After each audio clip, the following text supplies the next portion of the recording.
Good afternoon. This is Brandon Stecker with CarQuest Technical Institute, Worldpac Training Institute, and Motor Age Magazine. I'm here this weekend in Kansas City for Walker's Vision 2020 event, and I'm really excited to say that we've got some new things coming forward. Some of the masterminds behind the event came up with a concept of a mini event inside this event called Tech Talks, where it's going to allow some of the talented technicians here in the U.S. and other parts of the country here at the event to step forward and present a small case study, if you will, a demonstration of their talent and their teaching abilities. What's excellent about this opportunity is they're not committed to do a traditional 4 or 8 hour presentation, which takes a lot of work and can be a bit overwhelming, specifically for some people that may have a fear of speaking in public. But what's so great about this opportunity is it allows these people to get forward in the limelight, so to speak, for 15 to 20 minutes. So I'm really excited because for me, this means that the potential for spawning some new talent in the industry to represent the instructors is extremely important. As we all are aware, talented technicians has become limited, and it's getting better over time, but even more important, I think, sometimes is talented instructors. As the older, experienced instructors are getting out of the business, perhaps, or maybe retiring in a few years, the need for newer instructors is extremely in demand. So I'm excited that this may brew some of that, spawn some new talent, and bring them out of the shadows. Who knows, we may have the next superstars in the making right here today. So I'm going to go downstairs and get set up, and we're going to record this Tech Talks inaugural event for you. We'll see how it goes. Came up with this idea. It's not fully original. But the reason we're having it really is because of Sherry, because she lets me call her with every idea. Some of them good, some of them bad. I got in the position of moderator probably because it's questionable life choices, but I'd rather not open those wounds. And my only real experience moderating is involved in divorce. So. Okay, so really, honestly, the reason we're doing this, the reason that I came up with the idea, the whole nature of the idea wasn't really from TED Talks. This is aptly named because it kind of follows a similar protocol. But the real reason this came to mind was when I started thinking about going to training events like these or any training event. My idea of top trainers, they're getting older. They're getting older. Perfect example right in front of me. I'm sorry, what? But it's true, right? And where's the new blood coming in? And how do they get into this? And it ends up the real way is submit a class to whatever training conference that may be. And it's come up with 3-4 hours of material. And that's daunting, right? But what if you have some ideas or some theories or a couple of case studies that are very interesting? They're not enough to carry a class. And you kind of would like to get up there and try this. But 3 hours, that's a lot. That's a lot to try to carry all on your own. So how can we divide it up a little bit and let everybody come up with something they can convey in 20, 30 minutes, under an hour, that they can be very knowledgeable about, have material, and not have the weight of carrying the entire class by themselves. So that's the nature of this. And we had submissions, and this is the group we ended up with, so I'm sorry. It was out there on social media to submit, and I'm hoping, I really do hope that this takes off and this is a regular occurrence. And you guys in the audience here, next year, please submit some case studies, some ideas for case studies. You don't even have to have them ready to go. Have some ideas. You know what, I run into this often. This trips up my colleagues. I help out some other shops around the area. They get tripped up on this. This is how I go about fixing this or approaching that, or I've been to some classes about this and you know what, I kind of disagree. I have this way and I think it works better. Submit the ideas and hopefully you can be up here. Sound good? Any questions? All right. We're going to start off with the best looking guy here, Mr. Keith Williamson. I know you glasses now. So he said that he wanted to get some young people, so I look like I fit that bill. I didn't get that memo. My name is Keith Williamson. Where's the We're changing on you. You just have to keep up. Okay. I'm going to start out a little bit by we'll get past Matt here. I'm going to talk a little bit today about hybrids. I mean, I know a lot of us in the room, a lot of the techs in the room are saying, no, I don't want nothing to do with hybrids, right? I mean, I've heard that once, I've heard it 1,000 times. I was just like the rest of you 10 years ago. I said, I'll never own a Prius, I'm not going to do that. This is not something a road that I want to go down. I've changed, we now specialize in hybrids. We're the only one that I know of in the state of Iowa that rebuilds hybrid batteries. I get calls all the time from, and this tells you how many people are not into hybrids, but I get calls all the time from the East Coast, people with hybrid questions. I'm not that good. These guys all over here are all better than I am. It's just because of the marketing that we've done on hybrids, nobody else is doing it, so we're getting calls. A little bit about myself here. I was the son of a diesel mechanic, like the rest of you. Grew up taking a lot of things apart, seeing how it worked. That was my nature. Fixing lawnmowers and tractors and things in my past. Decided that this is the path that I wanted to get into. I love cars, I love tearing things, taking things apart. So I became a tech in 1989, worked in the Amoco station. Decided I wanted to get certified to see if I was as good as everybody else or whatever, and I got ASE master certification in '84.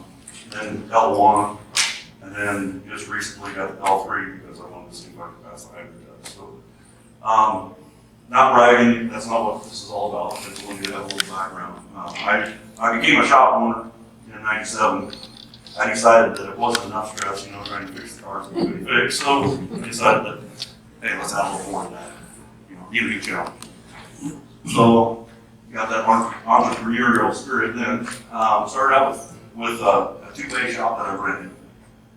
And within a couple of years, I worked by myself out here that built a building, 4 bays. Hired a couple techs, didn't have a clue what I was doing. I was fixing cars, phone and all that.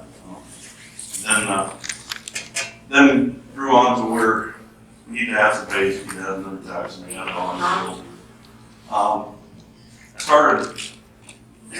I started realizing that, hey, I don't know anything about running a business, it's running me. So I got a coach. That was the best decision I could make. So I don't need to bore you guys with all that. But anyway, I now have an amazing team. My hybrid tech is in here. He is a better tech than I ever thought. I'm going to lay that out for his lifetime for people. So some of these notes are from him as well. So we'll get started here. It was an '08 Prius.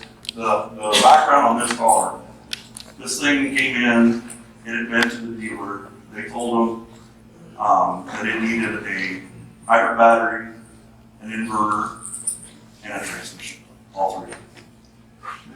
And I, like everybody else, can look at that and say, I don't think they even look at it, There's no way it needs all 3 pieces, right?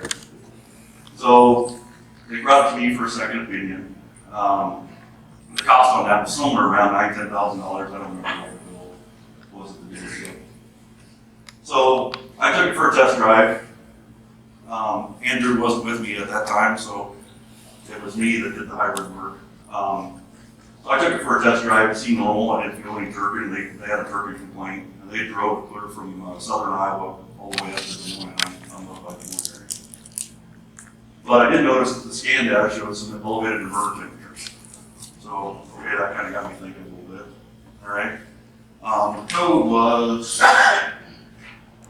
I'll get to that. So, I guess what would you guys do first? What's the step that you would take? Yeah, check for codes, so I did that.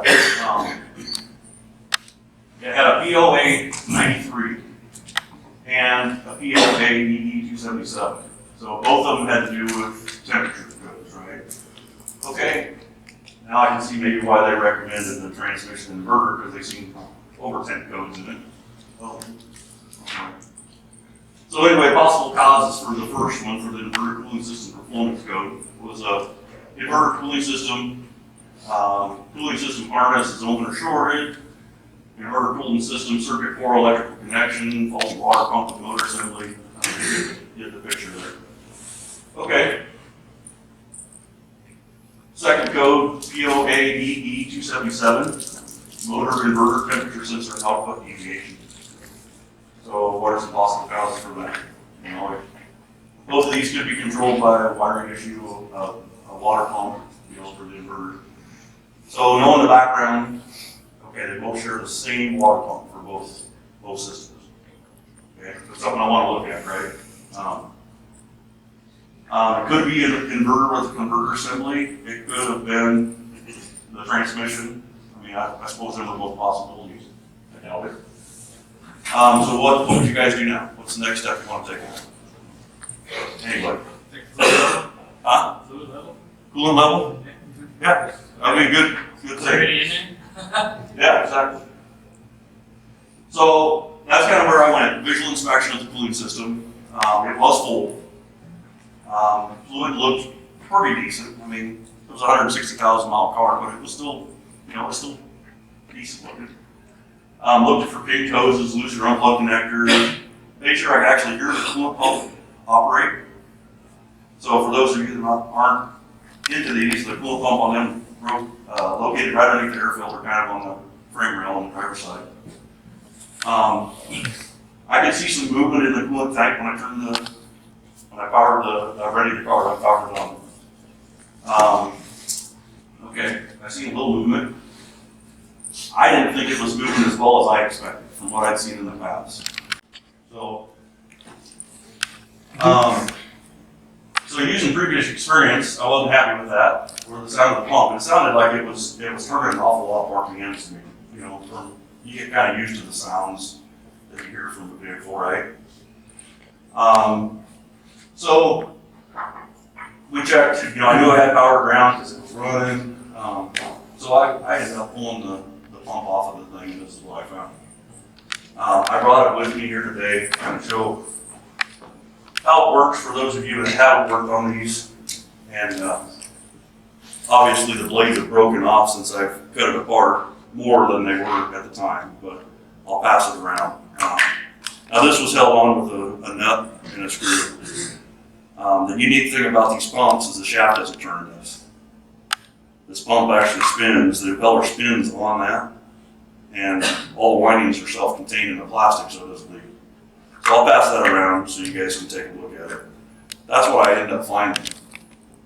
And can you imagine if the dealership put $10,000 worth of repair work into this car and it still didn't fix the problem? You know, you would guess that they spent $10,000, it's going to fix it, right? It's better. They would just probably get fixed. And I'm not parking on any dealerships or anything. Maybe their hybrid guy was gone that day. You know, I don't know what transpired. I don't like to badmouth anybody, but this is what we found in this case. So. My question was, when you brought it back after test drive, and you've got these codes and you got that figured out, and you, I guess, use a scan tool, turn the bidirectional control, get the pump. Okay, just like a regular cooling system, did you see if there was cold spots, to see if it was flowing? I did look in the tank to see if it was flowing. You can kind of see it circulate. Okay, but I know I meant like with your hand. Oh yeah. With your hands or with a gate or a gun to shoot to see if it was actually like hotter, like say over the inverter and the transmission versus where the pump, you know, is. Yeah, and we could have went there for sure. Okay. We found it a little quicker than. Okay. I mean, the question was, could we have used like a temperature gun? A temperature gun to look at the temperatures around the rest of the system to maybe diagnose the problem as well? And yes, by all means we could have. The visual inspection, the fact that I heard something, the pump took me right to this. Right? I heard that it wasn't pumping like, it didn't sound like a normal water pump to me. It was turning a lot higher RPM. So it took me kind of straight to that. So I'll pass this around so you guys can all take a look at it. Feel free to take it apart if you want. Now, have you went after this from experience, obviously, the symptoms. Have you found that this is a consequence of poor maintenance of the Coil system or contaminated, or just a design flaw that just starts falling apart? I think it's a little bit of both, actually. If you've seen how brittle these blades are, it doesn't take much to break a blade off of this. Sometimes the cooling system, the coolant could maybe get corrosive and start attacking that as well. This is something, I don't know, Andrew, how many we replaced? 3 or 4, at least, of these pumps. So, long and short of it, yeah, I mean, it's something that you're going to run across. If you do any hybrid work at all, you're going to run across I this. see, I've never opened one up like this, that's why it's cool. Yeah, you can't get them apart, so we had to cut them apart with a little mini sawzall, and just be real careful with it. So I had this plan, I brought a battery, I was gonna power it up here, and I accidentally hooked it together backwards and smoked the internals in it, so it doesn't work out. So, I had a 50-50 chance. And I got it. Yes. You had said that you had noticed elevated temperature on it when you first started the case study. And you obviously had codes for that also. But what do you consider as a normal operating temperature? And what kind of criteria did you use to decide that this might be a little elevated? Well, I guess what caused me to notice that they were elevated was the inverter temperature was going up quicker, and the transmission temperature weren't going up as quick. Okay, so that told me we got something going on with the cooling system here, right? When I took it out, it was cold. I took it for a test drive. I pulled codes first thing. I'll be honest with you, I did that before I ever went on the test drive, so I kind of had an idea what I was doing, right? So, we seen 200 degrees, 196 degrees, rounded up and down. You give it gas, and it would, the inverter temperature would climb way, way up. Normally on these things, it was cold at that time. So normally on these things, you're not going to see temperatures above 90 degrees, 100 degrees. When it's summertime, gas, it's hotter than that, right? They can get up into the 180s or whatever, but they're going to be more consistent. They're not going to come in real fast. Brush this action. So that's what kind of pointed that out to me. Any other questions? Is that coolant isolated from heat? Yes. And is there a maintenance interval? There is. I don't think Toyota, I don't know. Andrew, I think it's do the you same, know if isn't Toyota has a maintenance interval on that? Same as engine, I believe. I Yeah, don't know that pretty sure. there is actual maintenance interval listed for them. I was But curious if they got corrosive because somebody failed to change it. yeah, I've never seen it. I've never seen it because of that. Yours, yeah. If it's 10 years down the road, yeah, the coolant's going to get corrosive. But I would recommend maintaining it for sure. It's something we recommend to our clients. So We can use it, there's yellow, gold, like that coolant, so. yeah. Yeah. Yeah, you wouldn't think so. However, we flush the system. I put this up kind of as a funny thing. Don't do this, right? Our customers all go look $26.99 on Amazon Prime. I wouldn't recommend that to anybody. I thought everybody kind of get the kick out of that. So we ended up ordering a new Toyota inverter coolant pump. We installed the pump, flushed the system. I never did find what broke the fins of the pump in the first place. Where did they go? Did you collect them? Did you see if it fell apart anywhere? Yeah, we flushed the system out. I tried to search through the used coolant and look and see if, I thought I would be able to see it. My guess is it probably drove all the way to the gear core, whatever it was. I'm thinking it was probably some lime deposit or something like that. Or maybe one of the blades broke off first and then took the rest of them out as it was flying through the pump. That's very possible. So, you want to use the Toyota lifetime coolant in these. You don't want to just grab the green coolant off the shelf or whatever. I highly recommend looking up what coolant you're supposed to put back in. We test drove it after we were done. The temps were all normal. Even on, I took it for an extended test drive afterwards. The temp stayed down. We were seeing 90, 100 degrees on that day. It was pretty cool. So, double checked the coolant level and we checked it. So you might ask yourself, what about the battery? They told me the battery was bad. There was no codes in the system for anything related to the battery, right? I have no idea where they even got the battery out of it, other than they just said, hey, let's replace it all, we'll fix the problem, right? I didn't actually use, we've got an app that we use that kind of grades the batteries before we rebuild them. I didn't use that on it at the time. I didn't feel there was anything wrong with the battery. I mean, you kind of looked at cell data and watched that as we were accelerating, and all the cell blocks were going up and down as good as you can tell off a scan tool, right? They were pretty even. So, the customer's overjoyed. We ended up with a customer for life out of the deal. I mean, you can imagine, I don't remember what we charged them, $500-600 for the work that we did on it, you know, but versus 10,000, that's a pretty big deal to anybody. So, so I guess that's the end of my slides, but I wanted to say that we do quite a bit of hybrid work. A lot of you guys here may hear stories about how hybrid battery rebuilding is not something that's relevant. I'm going to tell you differently. We've been doing it for 5 years and we've never had a battery come back. We've had one failure in 5 years' time. That was in one of our Prius loaner cars that we rebuilt. It was a dormant pack that we found in a vehicle that was bad, and we tried to save it. Okay, we replaced what cells in there were already bad. I would highly recommend. You know, there's not enough of this business around for multiple people in every city to do this. But if there's nobody in your town, man, get with it and look into this. For an example, I had a customer driving a car from Indianapolis. It was a Ford, what's their little SUV hybrids? Escape. So they drove it all the way from Indianapolis. They found us on the internet.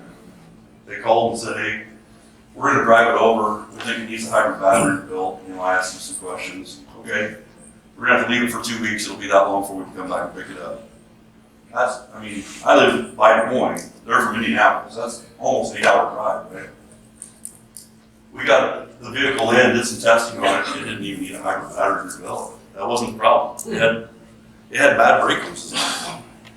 The brakes were dragging, that's the mile per gallon loss. That was the problem. So you guys would be surprised if you look into some of this.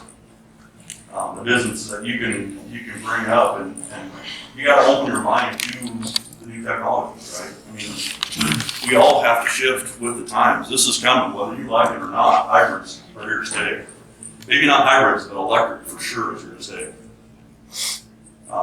Look at the Super Bowl commercials this year. I mean, I don't think I've seen any car commercials on there that didn't involve electric vehicles. In the next 5 years, it's going to be a changing time. So, any of you have any other questions? What is there no plant pump a minute ago? Notice turn it around, it's a permanent magnet pump, and it has, if I count it right, 6 segments. Have you ever scoped those to see what kind of RPM is normal out of those? You said you noticed listening to it that it was spinning faster than what you're used to hearing. Andrew, have you ever scoped one? I haven't found the need personally. They usually either work or they don't. Yeah, it's brushless. I mean, and you can hear the difference. When the thing's pumping, you can hear it's like a pump, you know, and then when it's not pumping, I mean, this was screaming. You know, you can imagine it's just sitting there freewheeling, so it's not doing anything. Fuel pump on an empty tank.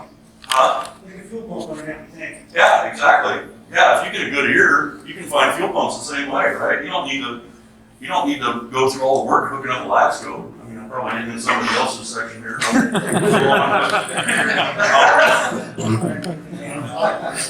Next slide. Wow, it's clap. I'm happy it's over. Yeah, thank you. All right. Nice job, Keith. Next up is my best friend named Justin. Justin Morgan. He's a BMW guy, so let's try not to hold it against him. Heckling down. Some of you guys know me, right? No. Alright, thanks, Tom. So, I am messed up in the head. I do like working on BMWs most days. All right. I know that's a kind of a touchy subject for a lot of people working on BMWs. Yeah, they're kind of on the leading edge of technology, but it's still just a car. Okay. They do leak. They leak everything. Everything. So last year, I kind of moved into a position where I'm doing remote tech support for shops. Think of it like a field service rep for the independent, right? So that's not really available, but. So I want to cover a case study, and I'm not so much worried about what fixed the car. Okay, you guys can look right through the book and see what fixed the car. There's a reason why I did this one, and it's because of what led me to the fix. All right, so I'm going to kind of break a golden rule that everybody has. There's a guy in this class that's probably going to throw something at me in a minute whenever I say this, but I think we are starting to get a little too focused, put the blinders on, where we're seeing guys only willing to focus on the customer complaint or hurry up and get in the funnel, hurry up and figure out which direction we need to go. Jim's already eyeballing me. He's looking at me like that. I'm not saying that's not correct, but you still have to look at the whole car, okay? The days of pick the system and diagnose it, that's pretty much over, right? You've got to at least take the initial view of looking at the whole car, okay? The reason I say that is this car that we're going to talk about, it spent 5 weeks at Fanslow's shop with him just butchering it up. Right? Just, You know that's not true because it would add way more new parts on it. right? So we've all been in this instance. So Fanslow kind of screwed it up, so we're going to see if we can't get to a fix, right? So it's 2006 BMW 325. Customer complaint on the work order is vehicle will drive for a day, then won't crank the next. It will be a crank no start and will try to die if you do get it running. Okay? So sometimes it starts normal, sometimes it doesn't want to start at all, sometimes it'll start, run and die, surges. If you drive for more than 20 minutes, if you keep it running, it'll misfire and stall. Okay? Vehicle's been to Fanslow's. He's not taking credit for it, but I'm telling you, he's had it. Okay? It's had camshaft sensors, crankshaft sensors, variable valve timing solenoid. If you pick something, it's probably been thrown in this car. Okay? It had a few oil leaks in its previous history, and it also got a battery while it was there. And then if anything, it's made it worse, or at least more perceivable. Okay. So where do we start? Better duplicate the concern, I guess. I duplicate concern. Confirm the complaint, right? You can't fix it if it's not broken. Anybody in this room that thinks they can fix a car that's not actively broken when it's on your back. We all hate intermittent problems, right? It's the worst problem that will ruin your life. First attempt, car starts, runs, no issue. Test drive it, almost immediately the car falls on its face. It's just dying, right? Check the fault codes. It's BMW, it's got them. It's got them all. Pick something, it's got them. What's funny though is, even though it's misfiring, as we duplicate it twice, we realize that it's really hard to get it to set the misfire fault. But it sets several other faults pretty regularly. So it's setting voltage system faults, it's setting ancillary body faults, which I didn't really care about, right? I don't care about the door locks, I don't care about the parking light, I don't care about the daytime running light. If you've ever done daytime running lights on BMW that's vintage, you know why that's burnt out, because 3 hours to do it. I got no message received faults in various control modules. Now, not U codes, but just modules saying that they're missing certain messages that are being sent to them. And then we have bit serial data messages. So, we'll talk about bit serial data for a second. Inspection. So, I'm doing this remotely, so obviously I'm not inspecting this car, right? But they pulled the coils, they pulled the plugs, confirmed it was new. They didn't really notice any abnormalities, no carbon tracking. They didn't see anything that led them to believe that there was, rich condition or anything. Now what? So I got a phone call. So they're tagging me in, alright? See if I can't get something. This is where I said, screw it, we're gonna take the playbook, we're gonna rip it in half. This car's been getting chased for 5 weeks over a misfire, right? What's the chances I'm gonna find the misfire? Probably not great, right? Just normal tech. So I am not interested in ignition at all. More concerning to me is what I think is a possible voltage issue. Okay? Does everybody see why I think there's a voltage issue on this car? Yeah. I got all the signs. Right? Why? I got voltage related faults, I got the VSD faults, I got various CAN bus message faults. So what is the VSD? Anybody that doesn't work on BMW, VSD is a blend bus from the engine control module that commands and receives information from the electric water pump, the oil level sensor, the alternator, and the intelligent battery sensor. Okay, so it's just a single wire, continuous. It sends a sync signal. Everybody lines up, they report. It sends another sync signal. Everybody lines up and does what they're told. Okay, it's just a continuous 12-volt square wave signal on scope. All right, it's slow. It's very, very slow. So we go ahead and we go after the battery, right? Battery test passes, alternator test pass, ripple flag is high on Midtronics. So I said, all right, grab your scope. I want to see what the ripple looks like. Anybody see anything funky about that ripple? The end of it, there's some serious interference there. That is not fabricated. I have the file, I will share it with anybody. That is 100% what happened. Okay? I'm like, oh, this is gonna suck. Knowing that the AC ripple has some sort of effect on interference, right? If you have a car that's just polluting the entire vehicle electrical system, you're gonna get interference. You're gonna get interference on ignition, you're gonna get interference on communication, transmission's gonna start acting up, radio's probably gonna be a little fuzzy, right? This is not new stuff. AC ripple is bad. Right? 12-volt DC is supposed to be a straight line, right? Ripple starts bending that line and smoothing and screwing up everything in the system, right? So you can see I scoped the VSD signal with this guy, and we see the same interference. But it's not consistent. It's repeating, but it's not a consistent signal, okay? It's affected by RPM at all? Don't know.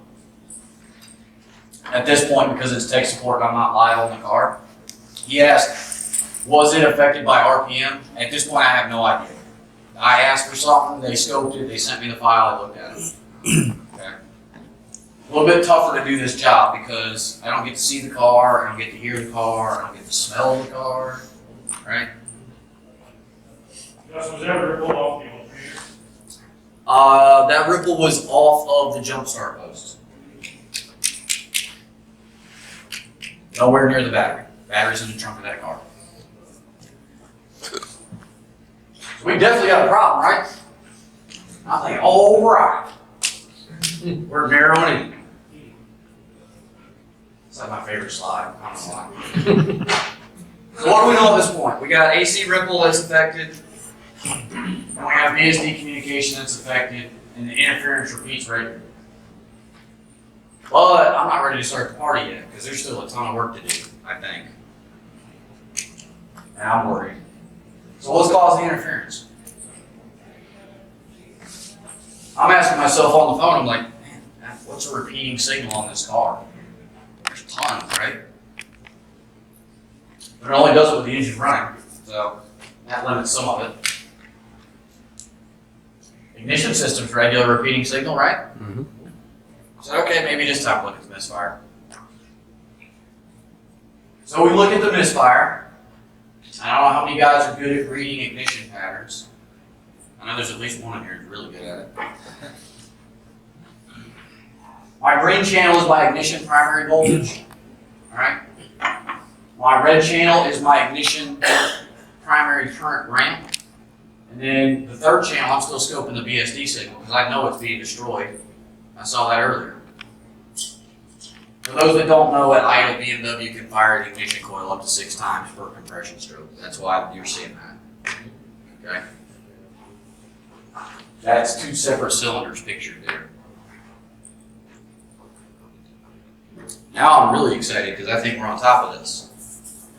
I'm thinking maybe one of these parts Vanslo put in this car is bad. Right? I shotgunned it, but because I didn't test anything, I have no idea whether any of the parts I put on are good or not. You guys have parts from Amazon. Hey, Justin. So the significance of this slide is that the noise is lining up with the ignition event. Is that what you're saying? Correct. So Brandon asked, the significance of this is I can see that the noise and the interference is lining up with the ignition system. So I can stop panicking on the phone, right? Because I'm worried, like, if this isn't it, dude, we're going to be here for days, right? Craig's smiling at me because he knows how those phone calls go. Right. So I said, okay, let's zoom out a little bit. I want you to take the current clamp and I want you to put it around all of the ignition wires, one at a time, all the ground control wires for the ignition coils. Let's go back and look at number 1, and let's keep the VSD there.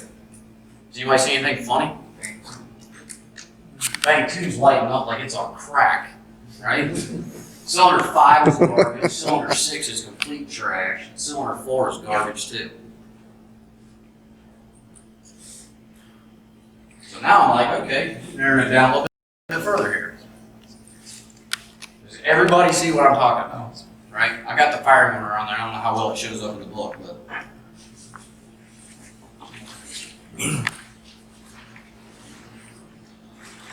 Well, now we're on top of it, so now I guess I need to know how the ignition coil works, right? It's a 3-wire plug. Everybody sees the 3 wires, right? I don't have a laser pointer, I'm not going to step in front of it, but 1, 2, 3, right? So the way this coil works is it works the same way as every other 2-wire direct control coil in the world. It's got a 3rd wire. You got a constant power. You have an engine control module that's controlling the ground side of the circuit, and we have a 3rd wire that also goes to ground. What's the 3rd wire for? Noise. Noise and shunt ground to bleed off that excess voltage. Ooh. We're getting on top of it now. This video is probably not going to play. It's just a video of him wiggling his ground wire. It is on top of the valve cover, and it is obviously loose, but the bolt's tight. Okay? The bolt is tight, and this thing's loose. So, for those that don't know, this vintage of BMW, any bolt on the engine that had a blue paint dot on top of it is an aluminum bolt, and it is required to be replaced when it is untorqued. Okay?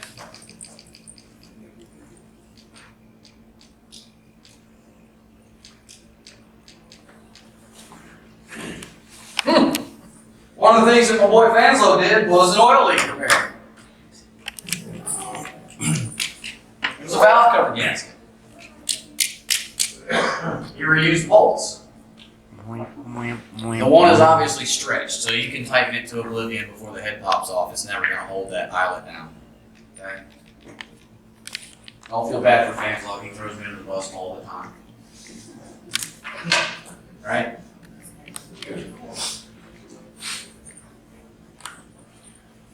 How's the computer after that?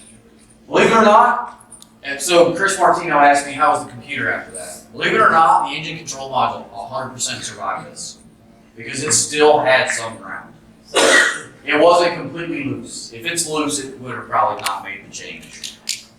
So if somebody's looking at this, the reason that when you see that it's a relationship with coils, you saw that they all share the same ground, correct? That's what led you to look at that? Well, I kind of put 2 and 2 together, yes, and I'll show you on the diagram, but I probably don't have a good picture of where they all reference to ground there, but as soon as I saw this, and I did the firing order 15, 36, 24, I knew it was on bank 2, All right, now I'm kind of thinking maybe I have one coil that's trashed, that's polluting the system, possibly, or I've got a bad ground somewhere, potentially. The way these DMEs are built is they've got two banks of capacitors to pre-charge, so it could have been a DME or it could have been one bad coil, potentially. But I like to keep stuff as simple as I can. So I said, let's check the grounds. So of course, when he goes to put something on it, he goes to put an alligator clip on it and it moved, and he went, nah. So he sent me a video of it. Of course, the video doesn't work in this PowerPoint for some reason.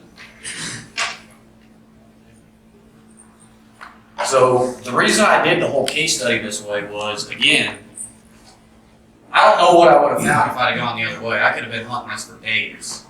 But I just went a different direction. And sometimes you're going to have to go a different direction than what you're normally taught to do, right? Anything you learn in class is good information, but it's not a dead set rule that you have to follow in the field, right? Because every car is a different problem. And so we've got to start looking at these cars as though they're complete vehicles instead of individual systems, because every bit of it's tied together. We were having a conversation this morning with somebody, and we were talking about what all plays into ADAS systems. You know, if you have a radio failure or a touch screen as part of the audio system, guess what? Customer complaint's probably going to be that their ADAS doesn't work, not that the radio doesn't play. Motor and seat. So don't get so caught up in just focusing on that complaint or hurrying it up and getting in the funnel or hurry up and get on track so that we can, flat rate the car, right? Because that's always the concern. I'm just as bad as everybody else my entire career. Try to blow through stuff as fast as I can, as accurately as I can. So, but sometimes it does pay to spend a little bit of time to go off the beaten path, right? So we did the battery system test because I think we'd all agree that was a pretty good test to do, right? But then I said, well, once we saw the high ripple on the Midtronics, let's scope that high ripple. I mean, how often does ripple really affect a misfire? Anybody? Jim? Not very often? Okay. I mean, Jim's the man, I'm telling you. It's way more experience doing ignition scoping than I've got. Doesn't happen. But once I saw the interference, I knew that we were dealing with something there. Then it just kind of led me down the path. One of the things you have out there is so important, like working on cars all the time, that have been looked at by 6, 7, 8 other people. Find out what the other people have done. Yeah. I can't tell you how many times I said, what you do, what you do, what you do, and then undo that, I get back to the original problem again. Jim brings up a really good point. Who in this room thinks they can do this job without their service advisor at all? That's what I thought. How many of you can do this job with a bad service writer? Sometimes we have to educate our service writers because there are a link between us and the customer most of the time, right? Unless you're mobile or unless you're a one-man or two-man shop, you normally have a service writer, right? Instead of getting mad at them and cussing them out and throwing stuff at them, teach them the questions to ask, right? Build them an interview sheet, the questions to ask on the counter when the car gets dropped off. Most of the time, your service writer doesn't have very much car fixing experience, okay? They don't know what to ask. They take the customer complaint, they put it on the form, they send you a ticket and hand you some keys and say, tell me what it needs, right? Look for service writer out, they'll help you out. I couldn't ask for a better write-up. This was basically word for word that was on the invoice that was screenshot of me from the shop I was working with.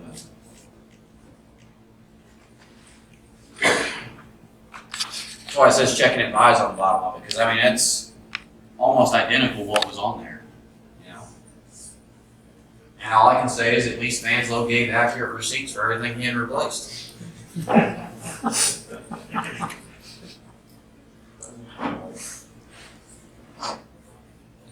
Does it kind of make sense to everybody?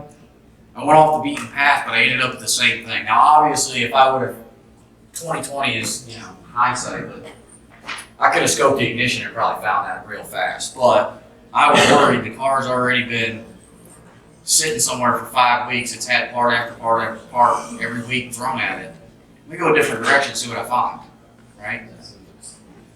So don't get trapped in the box and don't get worried about hurrying up getting in the funnel, right? So now Jim's gonna throw something at me.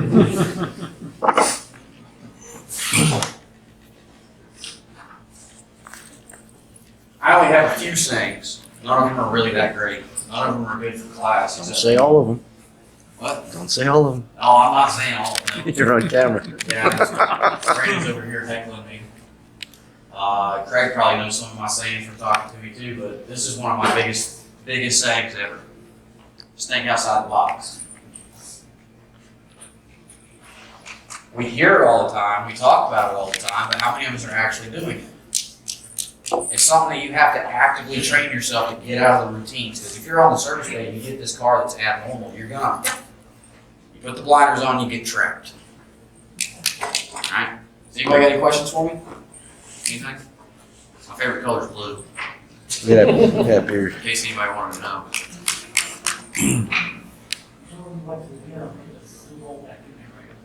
I did. I bought a set of bolts from BMW. They sell them as a pair for this car. This is an N52 metal valve cover.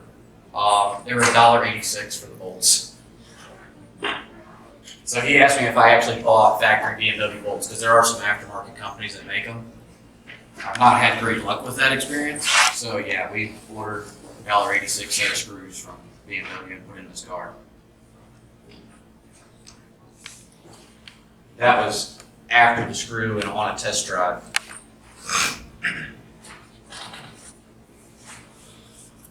What would be the ill effect if you just put in regular bolts? Your big fear is galvanic corrosion more than anything, because it's a magnesium aluminum cased engine. That was BMW's theory anyway, but then they let their employees show up to work drunk and over tighten those bolts, so they're pretty notorious for heads popping off of them. All over the engine. Motor mount brackets, head bolts, oil filter stand bolts, valve cover bolts. It's a bad idea. You had said it was a no crank at times? Eventually, sometimes it wasn't no crank. I don't know if that was because the BSD was shorted to the point with the ground being open when the coil powered up from the supply. I don't know if that was a low battery that was legit that Fanville put in. I have no idea. We got it to crank every time, and we had to crank it twice to get the symptom. So the first time we cranked it, it was fine. The second time we went and drove it, it acted up. We did not get all the symptoms that they originally complained about, but we did confirm the fix. So, anybody else? Everybody done listening to me? Right?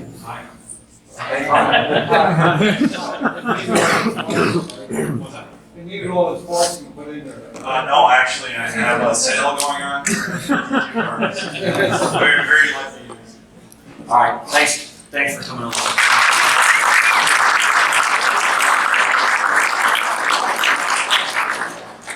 That was my former best friend named Justin. Good job. Next, we brought in our star. Yeah. I don't know if you guys know him at all. Hold up the magazine. Yeah, named Brandon. His face is all over the place. No introduction necessary. No introduction necessary.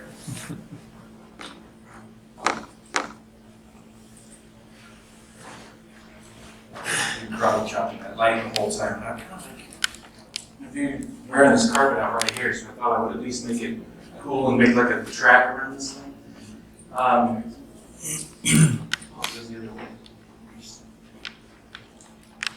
So today we're talking about case studies, but we're talking about it a little differently. Generally, we're very fortunate to have the training that we have. We use case studies generally in classes so that we can tie everything together, right? We've learned like a testing technique or a diagnostic strategy or an automotive system, and then we'll use this case study to bring it all together to help us understand what we just learned. But today, I'm using a case study for efficiency reasons, which is kind of odd because I'm definitely not going to be efficient during this presentation. In fact, I thought I would ask for a couple volunteers to fight off Matt if he comes trying to drag me out. It might take too long, but I decided a better strategy just to tell him that I had a sore throat today. Anyways, I'm using this case study. We're we're talking about case studies, we're talking about using our own case studies, basically. We're all professionals here, we're at Vision. Of course, we've dedicated our careers to being the best diagnostic technicians that we can be. So that's awesome. We should make sure that we celebrate those moments too. When we get it right, we should be celebrating those moments. In fact, I like to high-five people and run around screaming like a schoolgirl, jump up and down. People in my shop kind of just get familiar, they're just used to that at this point. So we should celebrate it, but when we're done, we need to analyze our own case studies to see if there's any inefficiencies. See if there's anything that we could have done differently. Maybe we went down a rabbit hole too long. So that's what this is about. So what I'm going to do is present the case study, but I'm going to present it with the inefficiencies in place. You're going to see, and I have something specifically in mind, but considering the company we're keeping, I suspect that you guys are going to see something else, and we're going to all learn from this together.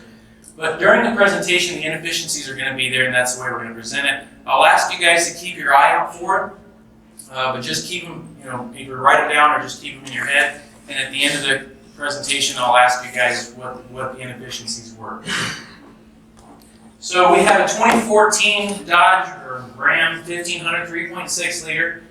The symptoms that we were asked or tasked to diagnose are intermittent crank or intermittent check engine light illuminated, intermittent electronic throttle control light illuminated or flashing, no throttle response, and rough running condition. That wasn't the first symptoms though. When speaking, another shop brought this to us, but it's odd. The shop sublets us from time to time, but he has the client talk to us sometimes. We just kind of ignore it. But we did find out that initially, the customer's words were transmission was going into neutral intermittently, sometimes more or less when hitting bumps, he felt like. So he took it to the shop, and the shop looked at the vehicle. I'm not sure exactly what it is that they did, but they found a service bulletin published by Chrysler, and they felt like the symptoms kind of matched that with the customer's description of the symptoms. And the solution, in the service bulletin, was to do a software update in the PCM. So they referred the client to the dealer. I don't know, he asked me for the hard stuff, he doesn't ask me for the easy stuff. I'm not sure why. He referred the client to the dealer did the software update. When the client picked it up, according to him, he felt like those new symptoms, that's when that occurred. So some kind of change took place. I don't know, in hindsight, I don't really quite understand it, but that's when the current symptoms, or the former symptoms, took place. At this point, he took it back to the shop, because he likes pain, I guess. And they did whatever it is that they did. They ended up replacing a crank position sensor and a throttle body assembly. At that point, the shop decided that they were in over their head. They really didn't have a direction. So they contacted us, because he knows I'm a nerd and I like this stuff, and I like pain as well. He contacted us and asked us to look at the vehicle for him, and we told him we'd be happy to do so. So when the vehicle arrived to our shop, we were able to duplicate the concern. Again, it was intermittent. We were able to duplicate the concern as we were pulling the vehicle from the bay, or from the parking lot into the bay. So we decided to pull all codes, and we're all professionals. We attended a lot of classes. At this point, we all know that we need to check codes in all modules, and that's what we did. So I'm not going to have the time to go over all of these codes, but I want you just to recognize that we have 3.5 slide pages of codes here. So there's a lot of codes in here, and we've all seen those situations. And it can be a bit overwhelming, especially if you're new into diagnosis. What I think is important to understand is what we have to do here is to kind of navigate through these things, determine which ones are related to the customer's concerns, which ones are related to each other, right? Thinking the cause and effect type scenario. But at this point, especially you guys are seeing these cars after everybody else or other people have touched it. So as Jim and Justin just mentioned, now you have to also navigate through which ones are self-induced, right? Which of these codes are self-induced. So we take kind of a mental picture of that, or a mental note of that, or physically write down kind of our thoughts of these things, and then we blow them out. We clear them out, we document them. All the fault codes, we document any freeze frame data that may be related, and we clear them out. And this is what we have. So now we've moved from 3.5 pages down to 1 page of fault codes. So a little bit more manageable at this point. But what do we have to consider at this point? We were duplicating the issue. Initially, we had 3.5 pages of fault codes. We were documenting all this stuff. We cleared it out. Now we have 1 page of fault codes. Easier to navigate, but what do we have to consider at this point? You have to test it. Well, we have to consider whether the symptoms are present at this point. The symptoms are present at this point. So I'm not going to go over in detail, but you can see at a glance you have 4 accelerator pedal position sensor fault codes, right? And we have an electronic throttle control light, and we have a check engine light, and we have no throttle response, so this certainly could be related. But at a glance, we thought pretty early on, this is probably more of a result of that throttle body replacement, right? We've all seen that, another shop does it, or a customer does it. Maybe they don't really realize that there's probably a scan tool or post replacement procedure. So early on, I thought that this was probably just a situation where they didn't finish the job. But what is very important, or what is sticking out at us right away, is this P0642 sensor reference voltage 1 circuit low. This is something that's clearly, these reference voltage circuit codes, or reference voltage circuits, are pretty important for making sure that these engines run right. But we want to kind of make this list smaller, not necessarily because we need to, but because my OCD is kicking at this point, and I really like just to narrow down as far as I can. So we think that these accelerator pedal position sensor codes are more or less a lack of, or basically comes from an incomplete throttle body replacement. But we decide to look at service information, and that's what we find. We find that basically an ETC relearn, a scan tool function, needs to be performed. So we do the scan tool function again, not necessarily because we think that we're going to fix the car with it, but again, just because I like to see less stuff, right? I want to focus on this.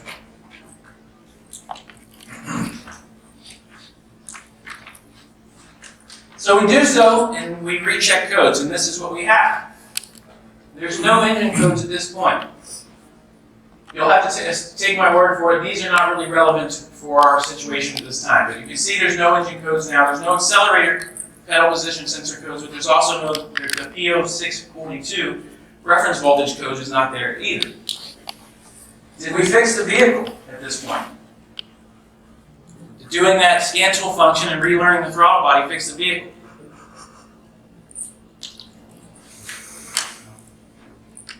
Somebody said no. Thank you. No, we did not fix the vehicle. But when we're working on intermittent issues, we have to consider that. Did we fix the vehicle, or is it just that the symptoms aren't present?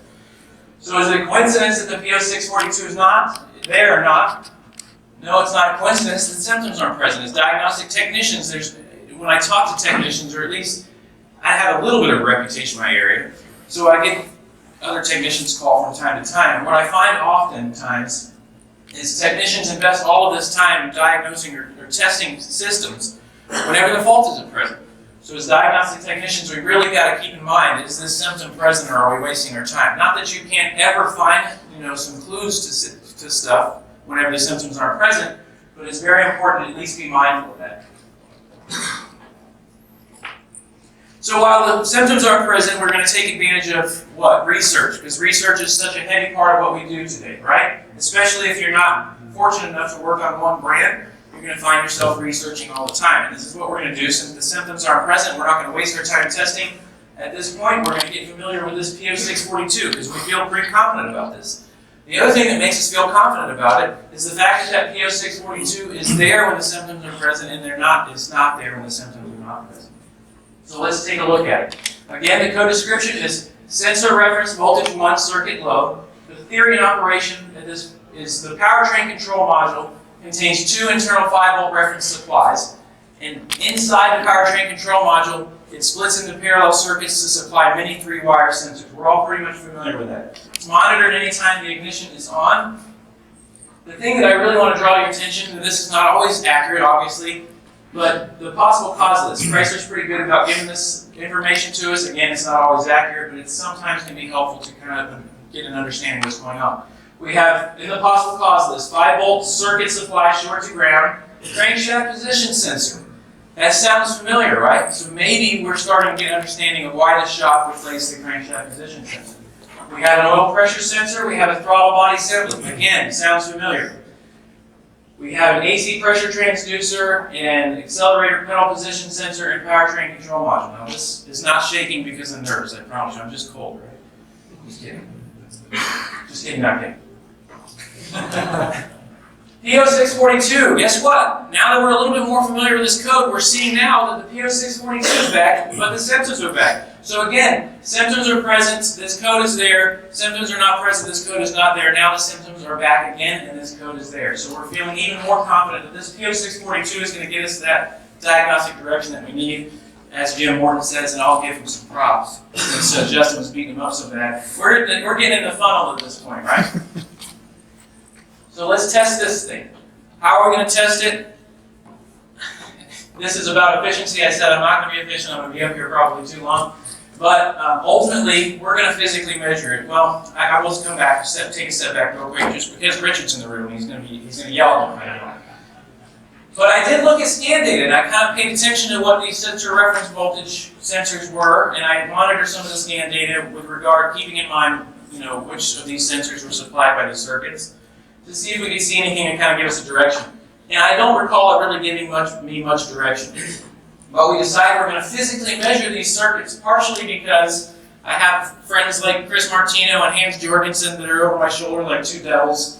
Scope all the things. They always say scope all the things. So we're going to physically measure these 5-volt reference circuits. But to do so, we got to get familiar with these circuits, right? So we look at wiring diagrams and connector pinouts. We figure out that this thing has 4 5-volt reference circuits. And it's got 2 connectors, C1 and C2 at the PCM. We determine, again, when we're doing physical measurement, we always have to consider a few things. We have to consider where it originates, where the circuit originates, where it terminates. We also have to figure, this is a business, it is about efficiency. We have to determine what's the easiest place to access this circuit, right? So we decide to get it right outside the PCM, a couple inches outside the PCM, and we're going to stab the wires because Matt Fonso said it was okay to do so. Stab it.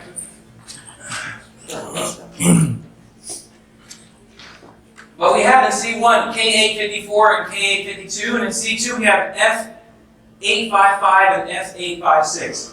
So we're familiar with where these are, but now we have to figure out where C1 is and where C2 is.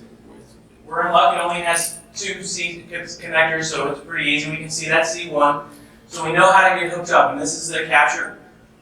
Again, Matt said we can stab the wires, so we do just that. We stab the wires just outside of the PCM. We're going to run it inside the truck because it is an intermittent concern, and we're feeling pretty confident that we probably have a better chance of duplicating the issue.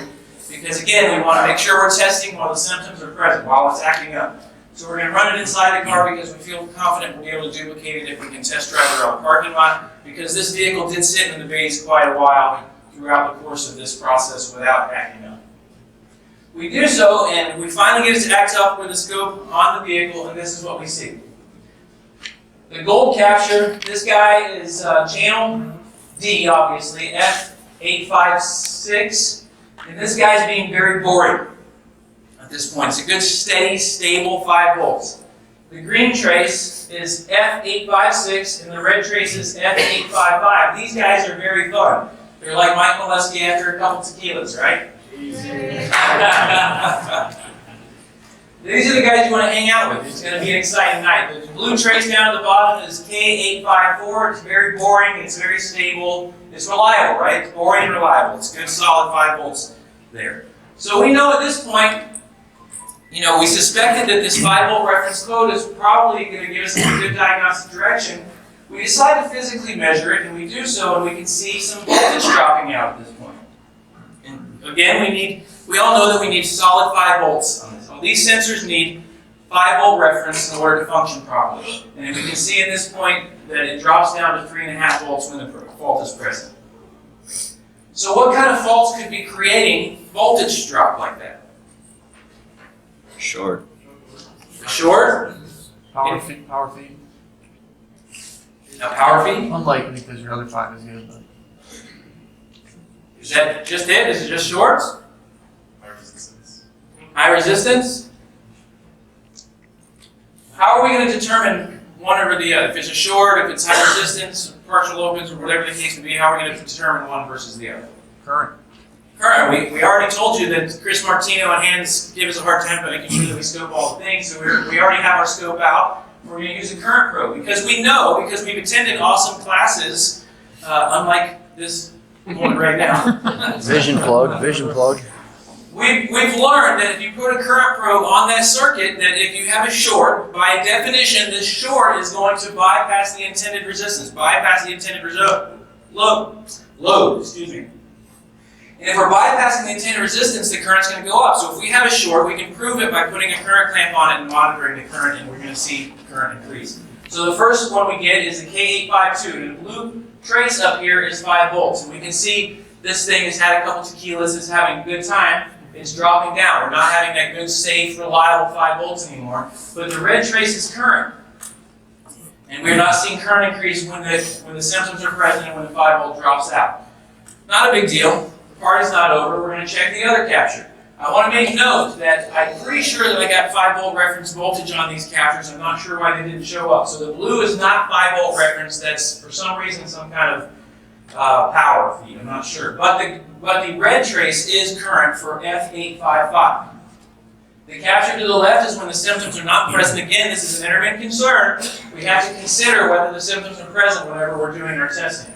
The capture to the right, you can see the current does increase when the symptoms are present. So that's really cool, right? We're starting to funnel in. We're almost ready to high-five people already, but we know at this point we're not done. We've got to keep going. But we can see at this point we have proof that this 5 volt reference circuit is being shorted somewhere, and that's causing the voltage to drop out. We're seeing current increase and prove it. So what do we do now? We're not done. Unfortunately, we know it's shorted, and that's awesome. We're already celebrating a little bit, but we need to figure out where the short is. So how are we going to do that? Diagram. We've got to look at a diagram. Gotta get your loads, figure out what loads are on the circuit. See how this circuit looks, right? See what sensors it supplies, look at splices and all that stuff, all the things. So we do just that. We look at the diagram, we reference this diagram, and we can see over to the right is the powertrain control module. Again, we have to consider where this stuff originates and terminates. It originates from the powertrain control module. We read that, we know that already. So this is the powertrain control module. The highlighted trace comes out of the powertrain control module, and right here it kicks up to this splice, and from there it goes 3 different ways. It feeds 5 volt reference to this throttle body, and it continues on, and then it feeds 5 volts to the oil pressure sensor and the crankshaft position sensor. So what we're going to do is use 3 current clamps, because I'm fortunate enough to have, with Carlos in the shop, we're fortunate to have it to 3. I would like 4, we could have used 4, but we had 3, and we're going to place them strategically in this circuit to see where it goes. Because again, we've taken classes and we've learned at this point that this is the main feed of that circuit. We already saw that when the symptoms were present, we could see current increase at this point. So by comparing what happens at this point in the circuit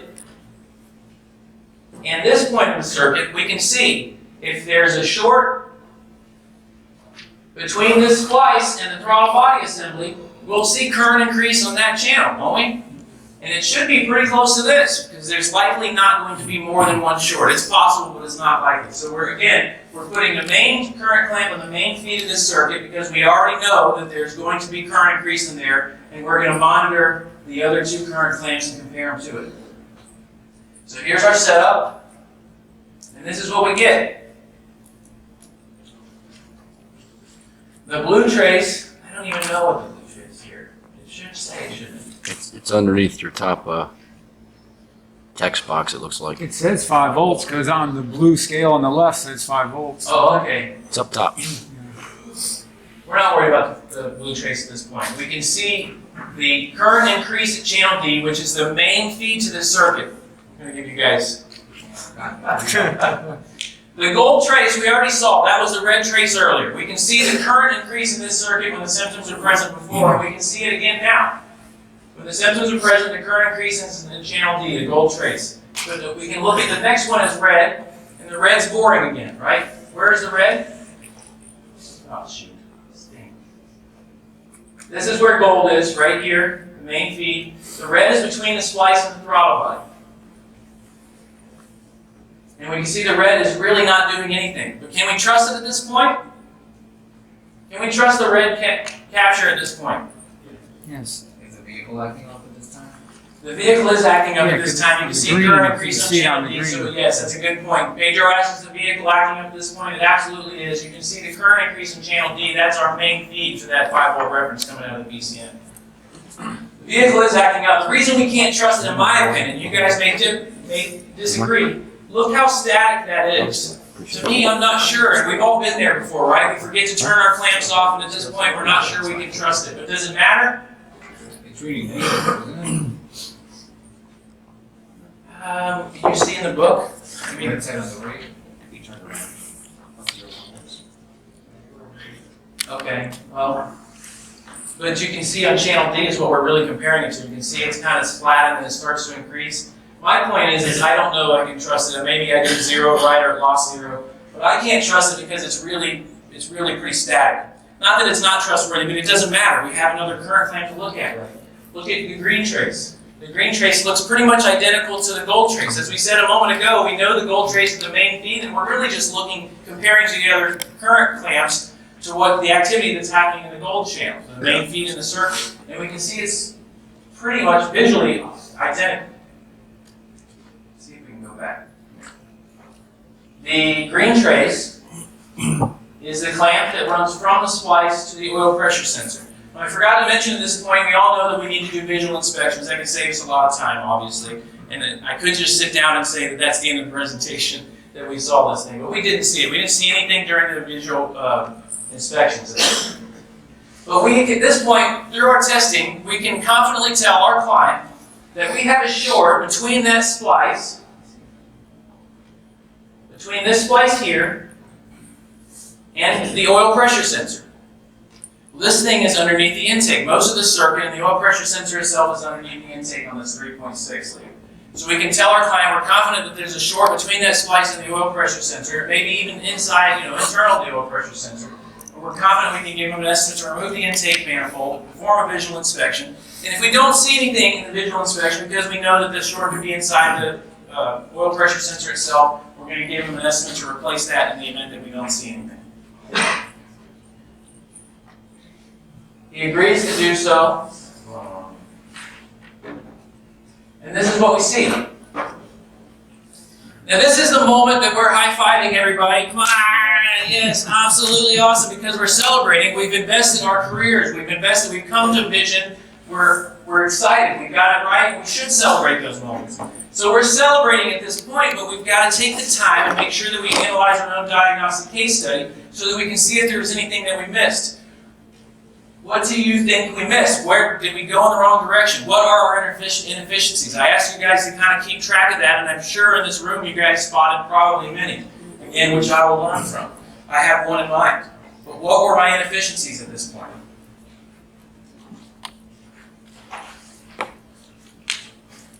Overall, I think you did a fantastic job, and I can't say I would have done any better. But if I had to go back in time, I think that using a current clamp while monitoring your 5-volt reference would have just given you one less test that you needed to do, because you would have known right away, my current's going up, I have a short, And I'm not saying that would really save you that much more time, but overall, I think that would be the only thing I might have done differently.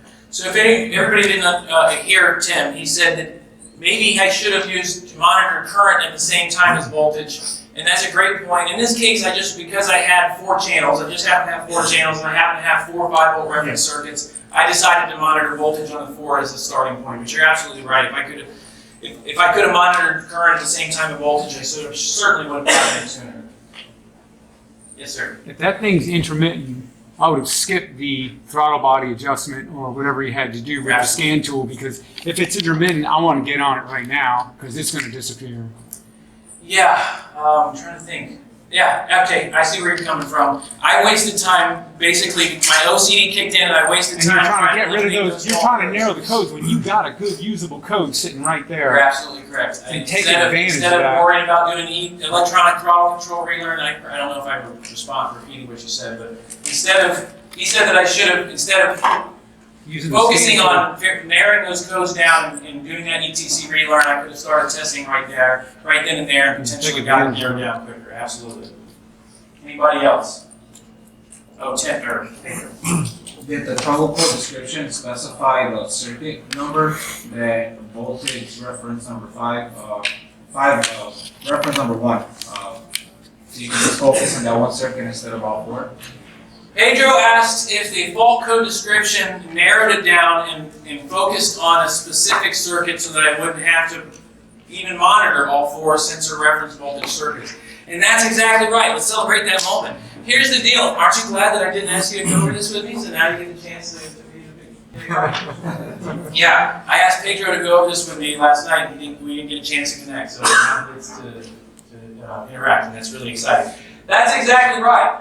What I missed is the code description, several things, several clues that I did not pick up on because I was so excited to just get testing.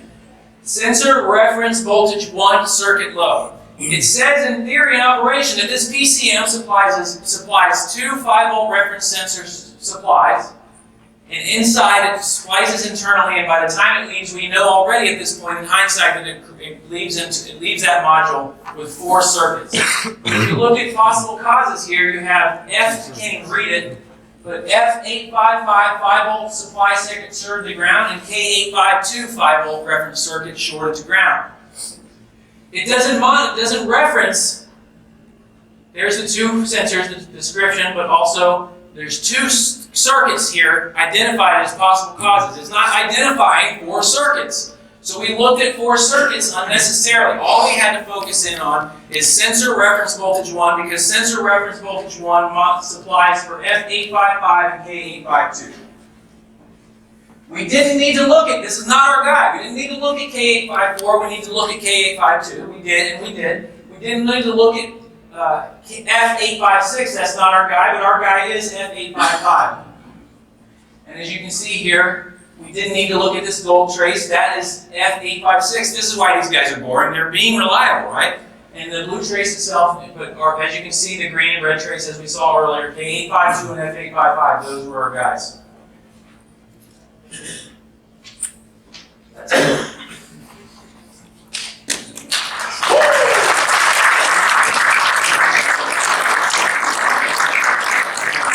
Again, celebrate those moments, but take the time to analyze your case study when you're done.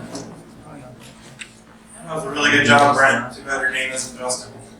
Alright, I got at 4 o'clock, that means break. So half an hour bathroom so we can start. Next up we have Richard Falco. He's actually the youngest guy in the lineup. For what, 5 years? Yeah. I look like this because I'm one of Tommy's friends. Thanks, my friend. All right, so I missed the memo on young and upcoming talent because I'm not young. Shut up, Tommy. I'm getting to that. Yes, I'm not young. I've been doing this for CarQuest for about 6 years. I teach in the Southeast. I'm usually in front of guys about 4 nights a week. At the end of the night, I get my phone number, my email out. I encourage the guys to call me, ask me questions, and this subject, bear with me here for a second. Just bear with me here for a second. This subject came to me because of the questions I get and the problems that I see. So for the scope fanatics in the room, bear with me. For the Pico employees in the room, it's only 20 minutes. I'm not going to badmouth your scope use. This is not about what a horrible waste of time using the scope is. The mistakes that I see overwhelmingly out in the field with the typical technician is scan data use, is missing very simple and obvious scan data. So the one point that I want to make with my tech talk here is if we put as much time and effort into scan tool usage that we do into scoping all the things, you'd be amazed at how much information is available at your fingertips. I get some pushback from this a little bit. Talking to somebody just a couple of days ago, and he said, yeah, if I got a scan tool hooked up, and I see a value that doesn't make sense, or a data pit that I've never seen before, just ignore it. It's not important. If you hooked up your scope, and you got a waveform, if you went in cylinder or cam or crank, and you had a waveform that didn't make sense, you wouldn't go, well, that's useless, let's move on. You'd investigate. Why don't I have a good waveform? Why don't I have a value? Why am I not looking and seeing what I expect to see? And you figure it out. So we want to do that with Scan Tool. We want to focus as much attention to the information that's available at your fingers as possible. There's a lot of information out there in the internet. There's a lot of Diag.net, Facebook groups, YouTube groups, stuff like that. And I think some of those posts are, look how clever I am. Look how impressive. Look how awesome this is. And it's more impressive than it is educational. And I don't know, I've been teaching CarQuest for 6 years. I want to educate guys. But I get it. I get why that happens. You know why they post these YouTube videos and these Facebook things with 16 waveforms and overlays and deep measure and math channels? Because it's cool. It's awesome. Last year I recorded a video for the Trained by Techs Yahoos that I'm a part of, and it's a simple scan tool based diagnosis. I use a scan tool and literally a scrap piece of wire I had sitting at the bottom of my scan tool case, and I diagnosed the car. You know why you haven't seen that on YouTube yet? Holy cow, is it boring. No one's gonna watch it. That's half the reason. The other reason is, if I get raw video to Brian Pilata to edit, oh, he does some terrible things. I made the mistake of making this movement and saying stroke in one of my videos. You do not want to know the dark corners of the internet that place has shown up. So, I have a couple of examples. I'm not here to blow your mind with unbelievable data you've never seen before. I want to encourage some fundamentals here. I've heard Jim Warden say it, I've heard Brandon Stecker say it, I've heard Jim Kekona say it, I've heard a bunch of instructors say, look for the low-hanging fruit. Look for the obvious stuff. I teach in the Southeast, it's air conditioning season year-round. I get a lot of guys that call me, hey, we fixed the AC, the compressor won't kick on. Why won't the compressor kick on? Team view into their scan tool, or hey, read me off the scan data, what do you see? Oh, well, this is good, this is good, this is good, ambient temp is negative 40, this is good, this is good. You're calling me from West Palm Beach? The ambient temp is not negative 40. Let's start there. So look for the obvious stuff here. My first case study here, 2009, coming up. 2009 Ford Flex. Shop called me in because they're on their second PCM. Yeah. It's crank, no start. Hey, why'd the first PCM get replaced? Oh, we had no work there too? Huh? No, this wasn't that. I'll be nice. Tech worked on it, says no injector pulse. Okay, so we have a brand new PCM installed. They called somebody out to program it. That didn't fix it. Must have been that crappy aftermarket PCM they got. So let's get an OEM one. Get an OEM one in. Call a guy out, he programs it. Now, second PCM, the second one's OEM. Maybe it's not the computer. So I don't have any codes to go on. I hook up my scan tool. Tech says to me, what can you see with scanner data? It's an 11-year-old car. Now that's not really that old, but you got my Autel hooked up. Come on, I only have 20 minutes. And there's a lot of information there. A ton of information there. Now, I'm not the biggest Ford fan in the world. I'm exaggerating. Played sheepdog, I rounded up. It's about 260, 270 data points. But I'm not a huge Ford fan. But I'm pretty sure those Ford engineers didn't go through the trouble of programming software for 270 useless, inaccurate data bits. I'm sure there's something there that we can see. So I go for the low-hanging fruit. Something that I know, and this goes back long before 2009, is excuse me, a lot of the circuits, a lot of the relays that Ford uses have a feedback circuit. The PCM demands the main relay on. There is a circuit telling the PCM if that relay actually kicked on. So if I look at scan data, module supply voltage, Key on, engine off, I got 11.69. The module's working. If we weren't sure what that data bit was, not necessarily a bad idea to click on that, hit that question mark, see what it is. I know that with the Autel, English is not its best language. But definition of that data bit, the parameter identifies the voltage supplied to the ECU and the rest of the vehicle by way of the power relay. That relay kicks on, and it's sitting there right in our scan data. Well, my problem is no injector pulse. I asked the tech, how do we know it has no injector pulse? Oh, the Noid light won't flash on any of them. Don't get ahead of me here, but Noid light doesn't tell us a whole lot about what side of that circuit isn't working. I know the injectors aren't flashing when we hook up a Noid light to it, so let me do a search for injectors. Because that main relay, it powers the fuel pump relay. The fuel pump relay on that purple wire goes down to a splice with 7 wires coming off of it. 6 injectors, and a feedback circuit.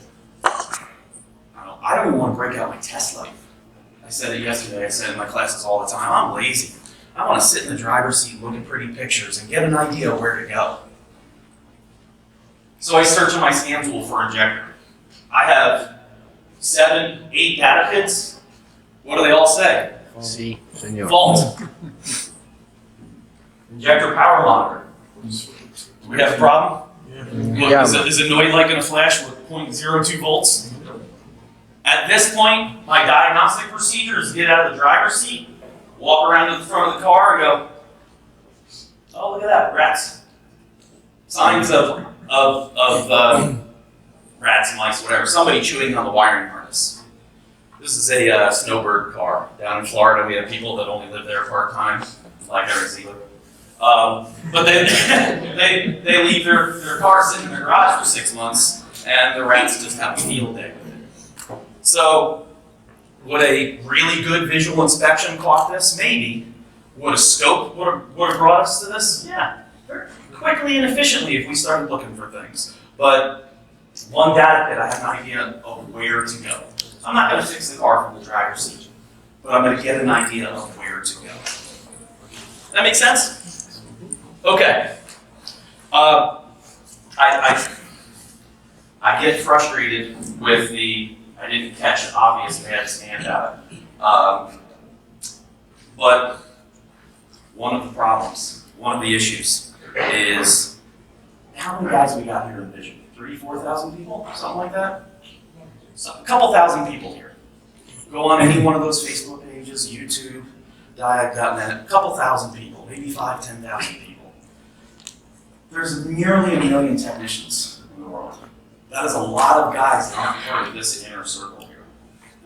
And I'm one of those people that's trying to educate those guys, and I'm pushing them to those the good Facebook groups and the good YouTube groups. And they see this, oh, I gotta have a scope. The only way to fix a car is a scope, because every single post out there is a scope. And even worse is I've got guys that are coming to me with their laptop, and they're going, I'm sorry, it's a snap-on scope. I'm sorry, it's an Autel scope. Why are you sorry? You're scoping things. That's what you're supposed to do. Well, according to the internet, it's go big or go home. It's $10,000 8-channel master kit, or don't bother. Whatever scope you're using is the most amazing tool in the world as long as you're using it properly. There's nothing wrong with that. And I look at the scan tool the same way. I don't care what brand scan tool you're using, use it efficiently.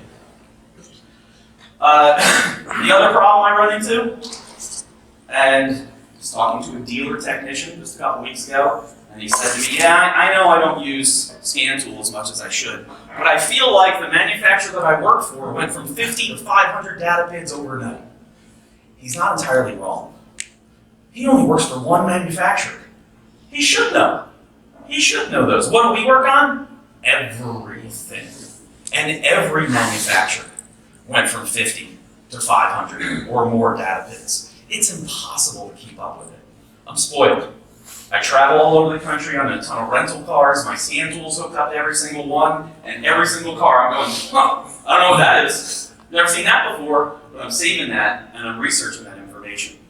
Something that I encourage guys to do when they are chasing a problem is save their scan data. I collect the scan data, nothing looked bad. Save it. We're going to figure this car out. One way or another, we're going to fix fix this car. And when you fix the car and you know what the problem is, go back and look at your scan data.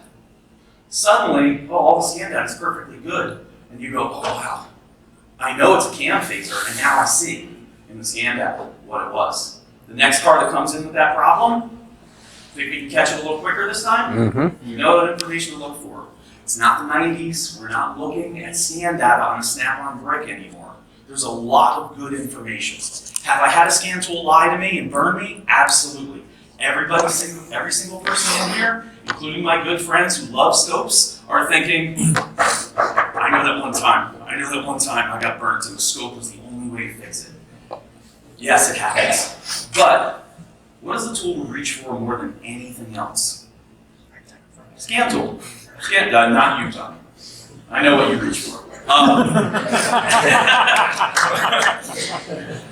We should be as efficient with the scan tool that we use 80% of the time as we do the scope. So, we miss stuff.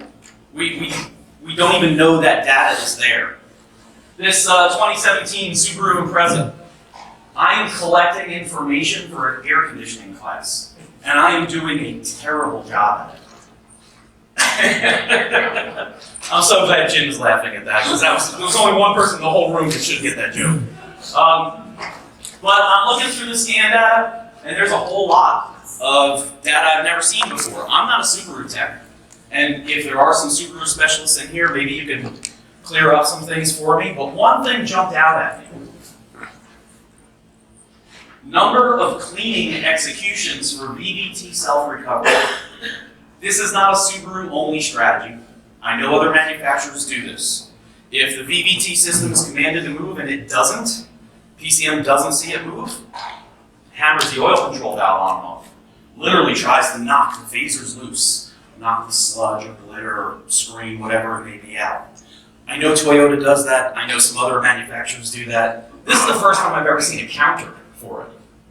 Would this be valuable information?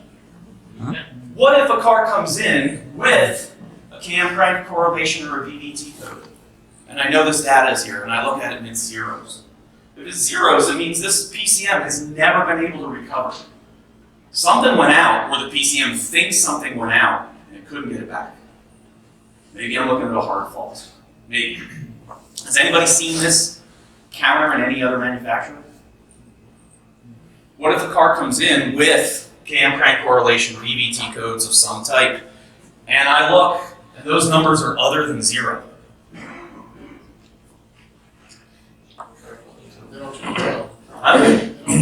Instead of looking up the scope to confirm the engine's out of time, my first step should be looking at the oil change sticker in the hood, or under the dash on the windshield, and seeing how many thousands of miles it's overdue. If both of these are 472 times, holy cow, this thing has gone crazy trying to knock itself loose. Before I do any repairs whatsoever, I might have to take a serious consideration of what's going on with this engine. Brandon, did you have a question? No, I was just going to ask you, you use this in like the same spirit as fuel trim, an indication of like a corrective factor. Maybe. And honestly, I'm not a super guy. This was a known good car. I would love to see more data, see more cars, and see what these counters are. It might not be valuable information, but just knowing it's there means if I got a Subaru with a problem, I want to look there. That make sense? All right. I know I'm running a little short on time, so Chris. Okay. All right. I'm gonna shortcut this case study. I really only put this case study in here for one reason. That was to make fun of Tanner.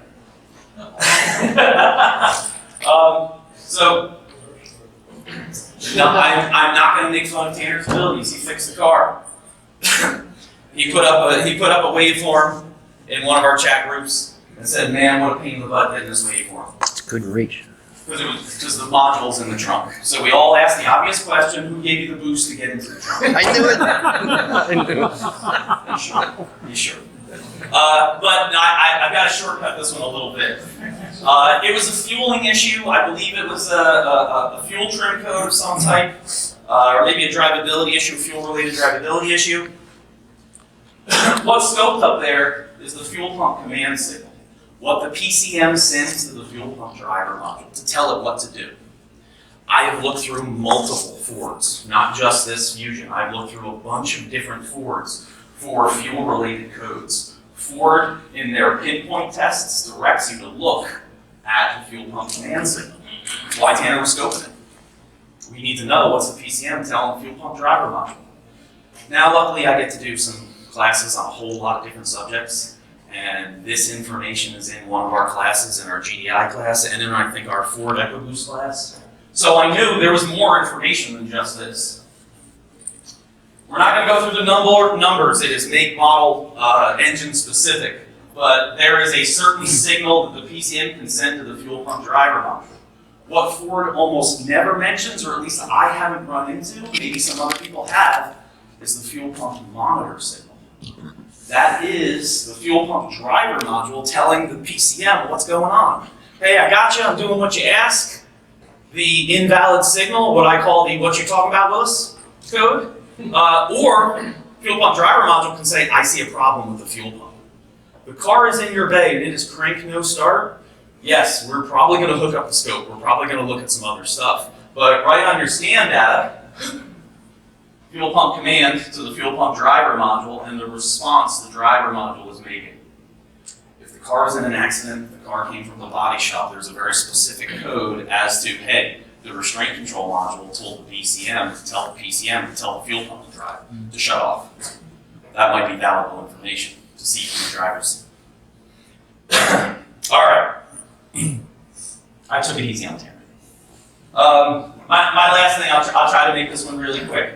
I'm going to bring up a technician, PJ Walter. He's a Toyota Master Tech, and he is discussing 8-channel scopes on Facebook. And he's talking about this Toyota Tacoma that he wished he had an 8-channel scope for. And I just asked him what's going on, because my friend down in Florida is having a similar problem. Got an 08 Toyota Tacoma with an intermittent no crank. Intermittent as in once every 3 weeks. Justin already talked about how much fun we love intermittence. Whoa! To be honest with you, there is no tool better on the planet than a scope for intermittence. I might only have one chance every 3 weeks to catch the problem. I want as much data on the screen for as much time as possible. And that's what PJ did. I simplified the wiring diagram. So, Toyota has a 4-channel picoscope. PJ has his own Autel scope. If I want a scope, battery input and ignition switch output, I need 4 channels right there, maybe, unless we get creative. Neutral safety switch, I need to know what's going on. There's a starter relay, and then there's the starter itself. So what does PJ do? He's monitoring the ignition switch, he's monitoring the neutral safety switch, he's monitoring the starter relay, and he catches it. Neutral safety switch was bad. Intermittently. Not closing, no crank. Good job, PJ. Did exactly what you're supposed to do. That car is fixed, it's out the door. Awesome. But, my buddy Jason, down in Florida, he doesn't have an 8-channel scope. And he will tell you himself, he's not so sure how a test light works. He's not exactly the electrical guru. So I need to break this down for him. Because we all know what's going to happen if I call Jason and say, hey, my buddy in Pittsburgh, he has the same problem as you, and it was the neutral safety switch.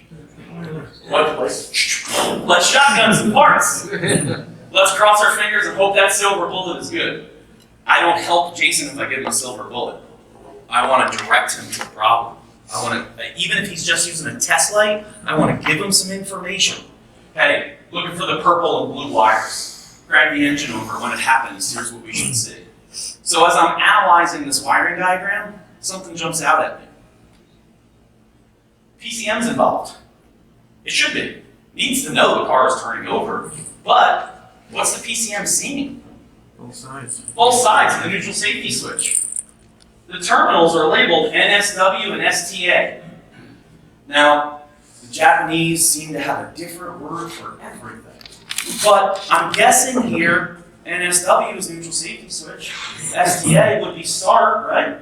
If I wasn't sure, thanks to our awesome Toyota class, I know there's a terminals in the ECM. I can direct my buddy Jason to this and say, hey, look for those circuits, look for the inputs, look for the outputs, you can test it yourself. But I also know that there's a data list available. This is at the top of Toyota's data list. And I know it's really blurry, I wish it was a little clearer, but I'll read it to you.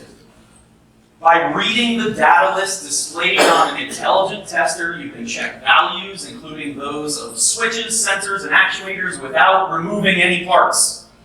Non-intrusive testing, I'm all for it. Reading the data list as the first step of troubleshooting is one method of shortening diagnostic time. Count me in. I can say in the driver's seat. There is a data pin for NSW. There is a data pin for start. Call my buddy. Hook up your scan tool. Do you have these two data pins? Yeah. Try to start it. What happens? Oh, when I hit the key, they both switch to on. Okay. Watch those.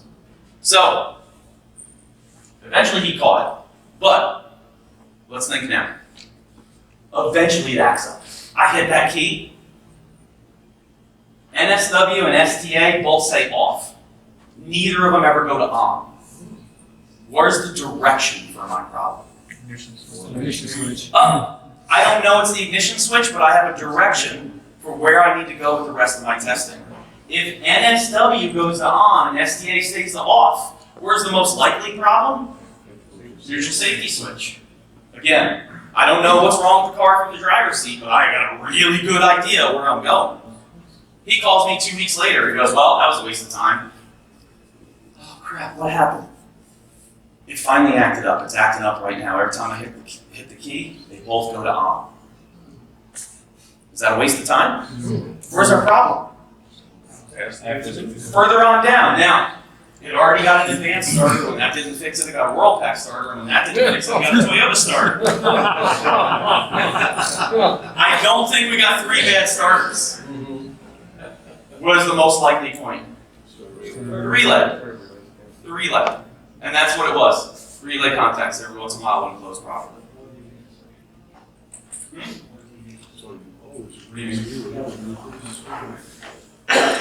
Green wire supplies power to the switch side of it. Relay is like, but there was, oh, you're saying it could have been the ignition switch itself. Right, you're right, absolutely. Absolutely. Again, we're not going to fix the car from the driver's seat, but we're going to get a good idea of where to go. So, I hope all you scope fanatics, Pico files, whatever it is you call yourself, are okay with this. That car was fixed with scope. And my point is simply, there was scan data available. Would we still have needed to break out the scope to confirm what scan data told us? Probably. I might want to make sure before I just threw some parts at it. So, to finish up here, keep on scoping all the things, as Hans says. I love it, yeah. But by all means, keep on scoping all the things. Just don't forget to scan all the data too. Thank you. It's unanimous too. Why is he standing there? Holding like melons the whole time he's up there, Rich. I don't know, he's just talking. You know he's going like this. Here's your first time attending a vision, correct? Yes. It's always decided to stick them in front of a group of people. You can do it. Show us your boobs.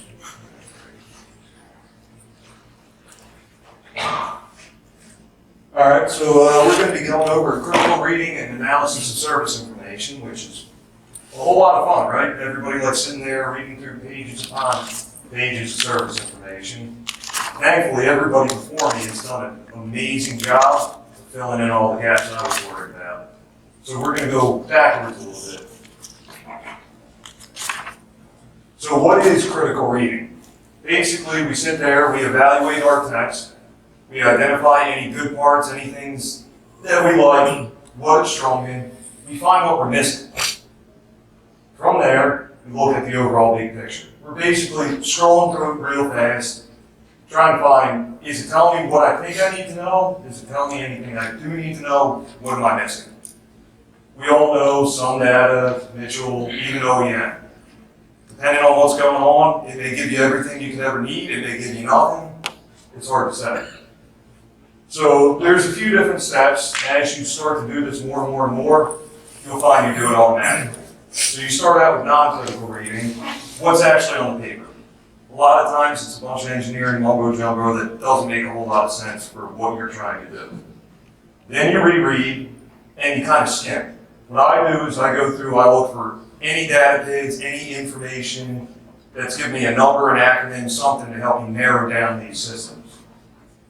After that, I'm thinking constantly about what have I run into before, what have I heard about, what kind of data do I think I need, what kind of data can I get right from the seat. So, first thing, what are we reading? Are we reading the theory? Are we reading a specific DTC code set criteria? Are we going through trouble trees or flowcharts? Are we on Identifix or an internet forum or whatever? Each one of these we're going to have to go through and treat it a different way. Theory, we can be pretty critical of. Something in a fixed database, I've seen all sorts of stuff go on there where you have a fix for a problem, it makes no sense at all. You're sitting there critical thinking, you're basically, throw that out the window, that was lost, that was whatever. Why are we reading it? We got to keep this in mind. Are we reading it just to read it? Or are we reading it because we actually want to understand something? What do we hope to gain out of all this? You know, if you're skimming through and you're like, I'm going to learn this entire engine management system in 5 minutes and be able to diagnose the start, it's not going to happen. If you're sitting there and you have it stuck in your mind it's a fuel injection problem, and all you focus on is fuel injection, you may be missing something way more important. We'll delve into that a little bit. Where are we reading it? Are we on the OEM website? Are we on an aftermarket information service? At which point, we all know translation errors happen, things don't always get moved over right. Are we on a forum, and what kind of forum are we on? Are we on a high quality one? Or are we on DIY lawnmower repair and somebody's walking me through how to fix my Dodge truck? It's all going to change. Social media, scan tool even. Camera troubleshooter, as Richard showed with the Altel. Little information on the database. These are all small things that really do bring a lot of good information to the table. Other times it sends you out in the left field and it's terrible. How are we reading it? Are we looking for the silver bullet? Are we scrolling through there going, I replace this part, I'm good to go on that door? Are we rushed for time? Some of you guys who know me, I spent years working on equipment. I did landscape work, did a little bit of everything. Rush for time. You have never felt rushed for time until there's some guy yelling at you, he's losing $2,000 to $5,000 an hour, that his machine's down, and you have no clue how it works. So that kind of plays into what you're reading, how well you're reading it, what you're doing. Do you understand the system? If you understand the system pretty well, you can shortcut a lot of stuff. If you don't need to learn how a transistor, how a PCM, how anything else works, and you want to know how Toyota or Nissan control their starting circuit, you cut out 3 or 4 paragraphs of that entire sheet, and you're ready to roll. You're focused in, or unfortunately, are you learning from scratch? You're running into an ADAS system you've never seen before, and you're trying to learn everything, seat of your pants as you're going. That's all going to screw with your mental state and make it easier or harder to get where you need to go. So what I generally do is I start out with my major topics. You got engine management, if that's what we want to learn about, that's what we're going. If we're going fuel injection control, what's controlling our starting? What's controlling our transmission shift? Lighting, whatever it may be. So I kind of quickly, mentally, sometimes on a piece of paper, run through there, note these major topics. Which ones I care about, which ones I don't. Any terminology or abbreviations that I'm not familiar with, ECM, tip, and gen, I mean, there's a million of them, they get real confusing. I jot them down off to the side, I keep them in my mind. And the structure of our information. A lot of times people don't realize it, but the order that the information is presented in service information is incredibly important. They put it in that order for a reason. Things are building on at the top of each other. So a lot of times our most basic, general, but very useful information is up top. Very specific stuff's down towards the bottom.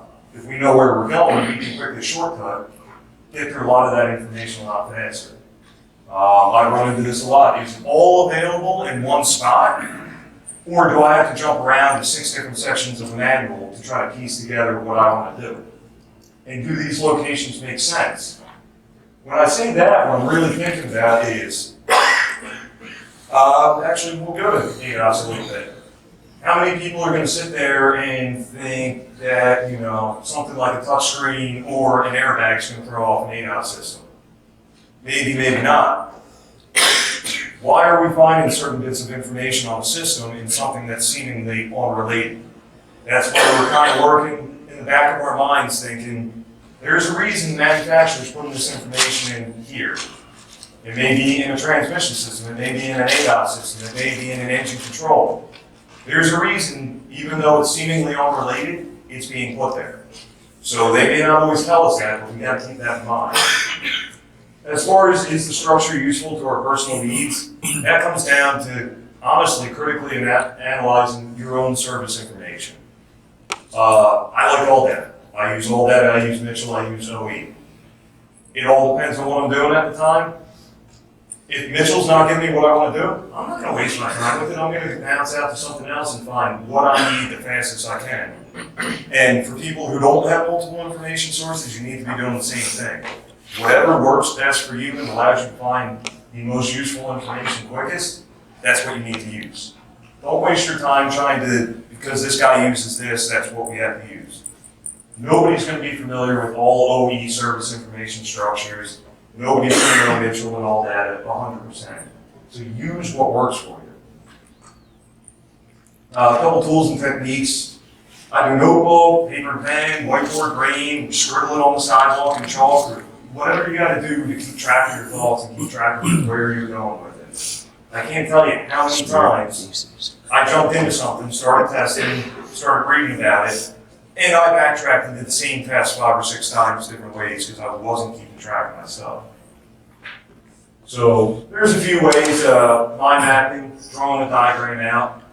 That's real good if you're on your own time and you're learning something from scratch. You got the deductive order. We start from a generalized problem and complaint and assemble any information relating to it that we think is going to be useful. An engineer's running rich. We start jotting down, we're mentally keeping track of what's going to cause this problem. Where can we go with it? Or we can do the inductive order. We have a very specific fault, a DTC, a hard DTC, a circuit code. Something that's consistent, something that's very specific, and we start working backwards, developing a game plan. So this is a mind map. Some of you guys may have seen these before, some may not have. Start with the basic concept, start branching out. Like I said, not something you want to be doing sitting on a car unless you're real fast, but before or after you get done with the job, great way to organize thoughts, great way to relearn stuff. So it gives you a whole bunch of freedom. You do it how you want to. It takes a lot of time. Great for in-depth learning and going back to it. These big words, not really important. I like putting a name to everything. So deductive, we already talked about a little bit. We start with what we know to be true in general, to find what is true in a specific case.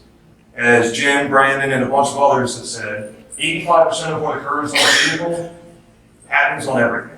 15% is year, make, model, manufacturer specific. We got laws of physics. They dictate how these things work. We got to keep this in mind. Inductive is how we're reasoning through when we know something to be true in a very specific case, and we need to work backwards until we find the root cause of failure. So we can find a hard fault. We know we had a failed EGR solenoid. Okay, why did it fail? We take a step back. What controls that? This PCM. What controls that? What tells it to do it? Until we find some place where we can determine our root cause of failure. And then abductive reasoning starts with an observation or set of observations, and then we find the simplest and most likely explanation for it. It's terminally called Occam's razor. Simplest solution is normally the right one. Could we have 6 different modules that are all failed and acting up? And it could, possibly. Or it could be a simple wiring fault. We want to constantly be analyzing what we're doing and trying to figure out what's most likely given all these symptoms. What do we share? What don't we share? Generally, this is what we're doing on a daily basis when we start looking at a customer's car. We start with a complaint and the customer's observations. We add our own observations to that and observations about the state of the vehicle. like Justin said, everything's holistic now. I mean, you can't just look at one subsection of the car and hope to get anywhere. You need to be looking at everything, full system code scans. You need to be walking around that car and seeing if they're banging it into stuff all the time. They got soda all over the dashboard. How it smells.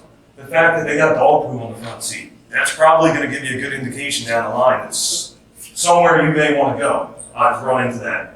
It was terrible.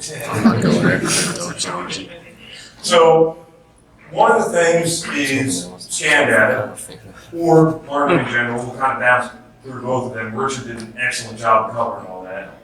This is from GMOE service information on displacement on demand system. There's a whole lot of stuff. All right, so mine today will be on powerful 5-minute quick test. Now what I mean by that is tests that you can perform that may not take a lot of time, but they do yield lots of information. Now one of the most common ones you guys probably are aware of is relative compression test. That's not quite what I'm going to be teaching you today, but what I'm going to explain is that the fundamental principles of the relative compression test can be applied to multiple circuits on a vehicle. Whether you're looking at an actuator, fuel injector, ignition coil, fuel pump, something with some significant type of current draw can be analyzed by monitoring their voltage feed. I don't want to be. Now, this test often offers a health report, if you will, an overall condition of everything that's going on in that circuit. Now, my favorite version of this test would be the relative ignition coil test.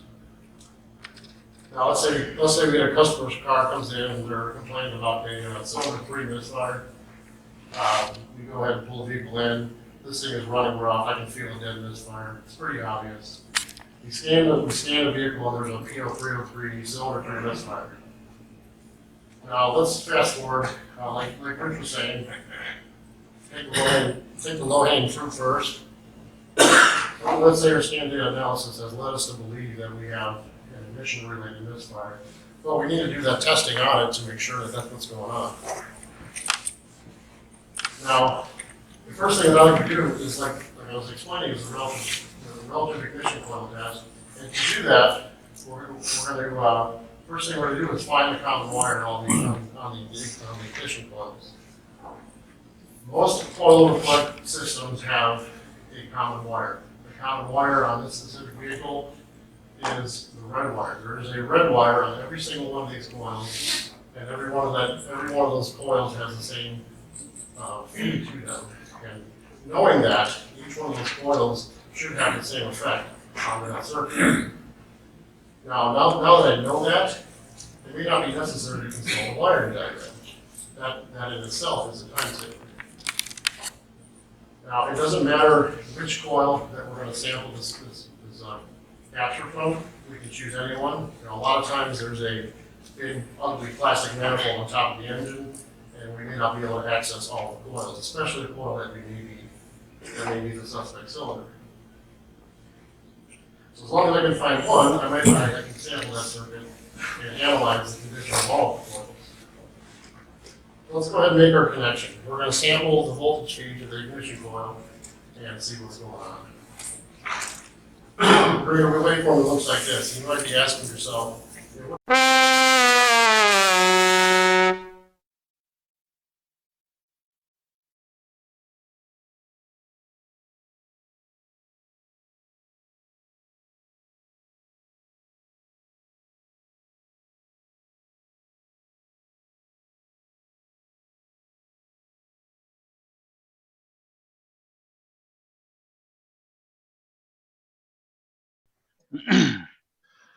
all right, yeah, so my presentation was on powerful 5-minute quick test. And kind of what I mean by that is tests that you can perform that yield lots of information, but may not take lots of time to accomplish. One of the most common ones that most of you are probably aware of is like a relative compression test. That's not quite what I'm going to explain to you because a lot of us already understand that. But the fundamental principles of that relative compression test can be applied to multiple circuits on that vehicle. actuators, outputs, anything that has some type of significant current draw, a fuel pump, blower motor, something like that, this test can apply to that. Now, this test offers a health report, if you will, of the overall condition of the components that are on that circuit. Very similar to how a relative compression test is. You're looking to see how each one of the cylinders affects the capture. And that's kind of what we're going to explain here. Now, my favorite version of this test is what I call a relative coil over plug ignition test. Let's say a customer comes in, the engine's running rough, the check engine light is flashing. You go ahead, pull the vehicle in, pull codes. There's a P0303 cylinder 3 misfire, and you're sitting there in the seat of the car, and you can feel a dead misfire. It's pretty obvious. And let's fast forward. Let's just go ahead and say that our scan data analysis has led us to believe that there may be an ignition-related misfire. So we want to begin testing the ignition system. Now, the first thing that we're going to do is the relative ignition coil test. And to begin that, we're going to find the common wire. Now, when you go to most coil over plug ignition systems, you'll notice that every single ignition coil usually has a similar color wire. In this case, there is a common color red wire on every single coil. That's the wire that I'm going to be concerned with. Now, because we know that, it may not be necessary to consult a wiring diagram. That in itself is a time saver. And because of that, it does not matter which coil we choose. Because this is similar to a relative compression test, each coil should affect the circuit the same way. And that's what we're going to be looking at to see if there's anything that looks different. All right, so back to the test here. All right, so we're going to be finding the common wire, and we're going to be sampling that wire. So we're going to go ahead and make our connection. Again, we're going to find that red wire, and we're going to scope it. It doesn't matter which coil we're going to choose. As long as we choose one of them, that's all we need to know. And you're going to get a capture that looks like this. And you may be telling yourself, Brian, what the hell are you showing me? You got one big ugly mess on the screen. I can't see much of what's going on. Doesn't really make sense to me. This, again, is the ignition coil shared B+. You can see that it's resting at 14 volts. The vehicle is running, and it looks like a bunch of noise on the screen. Now, do we AC couple or not? Scope setup is critical for this test. One of the best explanations that I've ever heard was from Bryn Klein. He's here with us today. He explained at the Super Saturday event that he had an awesome analogy for DC coupling and AC coupling. He explained that DC coupling is like looking at the entire depth of the ocean, from the ocean floor at 36,000 feet all the way up to the very top. Now, when you do that, the change in voltage or the waves of the ocean kind of get diluted by how much of the ocean that you're measuring. So you don't get to see that change in voltage it's not exaggerated on the screen. So we need a way to exaggerate that change in voltage or look at the waves of the ocean. So should we AC couple? AC coupling is like the marine forecast of the ocean. We're not necessarily concerned with how deep the ocean is. We're just concerned with how big the waves are. These waves will be represented on the screen hunting the zero line on our capture. Now, filtering, AC coupler or not, vertical enhancements, those are all things I'm going to cover here in just a moment. But those are all critical settings that are required to be used on your scope. First things first, I'm using a picoscope here. Again, I am not AC coupled in this capture. I am DC coupled. I went ahead and I had to choose and activate. I had to turn on the filtering setting. So to do that, choose on the channel that you're scoping and go ahead and turn activate filtering on. Now, keep in mind, when you filter a capture, in my opinion, picoscope kind of filters pretty heavily, and you may need to adjust the sensitivity or the power of that filtering by choosing the setting right here. So get it to represent what you kind of want to see on the screen, like what we have here. and filter out all of that noise that you used to see in the capture that I had prior. Again, this is the same capture that I had previously, it's just filtered. The next step that I like to do is play with the vertical enhancements. Now, at the bottom of the screen here, you may be able to see that it's times 10. I went ahead and I changed the vertical scaling of this capture. Now, at the bottom here, your individual channel options allow you to have vertical scale adjustments for each channel. And when you do that, you can essentially exaggerate the change in voltage. You can see the waves of the capture more exaggerated on the screen. And that's what we're going to be looking at here. So I went ahead and I zoomed in a little bit to see what's going on. And right away, you can see a repeatable failure. You can see that there are 7 downward spikes, and then there's 1 missing event. Like the voltage is hunting a little bit, but the most valuable part of it, the most valuable piece of information here is the fact that there is 1 missing pulse. Now, are we going to assume that is cylinder number 3 misfire, or should we properly sync our scope so we can prove that that cylinder is the one that is affected? We're professionals, so we have to make sure that the appropriate coil or circuit is causing this problem. So we need to sync our scope. Now, just like the voltage feed to the ignition coils, it may not be necessary to know which coil you're on, or it may not be necessary to know which coil you choose. It wouldn't matter. As long as you know which coil you're on, go ahead and sample the trigger wire to that coil. Now, you have to be careful when you do this, because with the 2-wire coil, you have to protect your scope. Attenuation may be required because you may have to deal with an inductive kick that's over 400 volts that's possibly could damage your scope. So if you're using a picoscope, go ahead and attenuate that channel and go ahead and protect that scope. I have on here the firing order. I am synced to number 2, and this is just a basic firing order, 1, 2, 3, 4, 5, 6, 7, 8.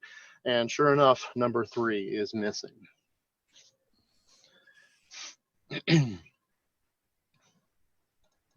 Are we done? This test can only provide you an overall health report of how each coil is affecting that circuit. Very similar to how each cylinder will affect a relative compression waveform. This is a general test. This is basically a test that's going to guide you to the next test in your diagnostic process. Further testing is necessary to confirm why this coil is not with us today. Now, testing was performed on the control side of the circuit, and I found that the PCM had a failed ignition coil driver within the PCM. Cylinder 3 had a shorted coil, which ultimately caused damage to the PCM. It's fairly common on Ford products, which this vehicle just happened to be. So again, are we done yet? Let's go ahead and rewind.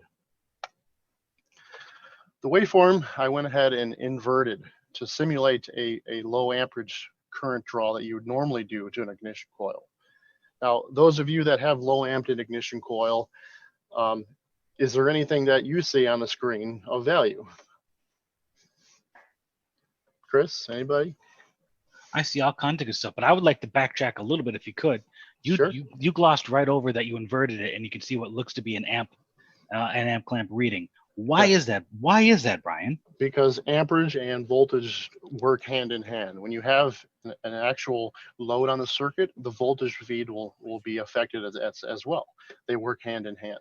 So because we know that, it may not be necessary to grab a low amp probe, because I can do that without having to go grab my low amp probe or look up to see where the fuse is, find a fuse loop, all those things that you have to do to low amp a circuit.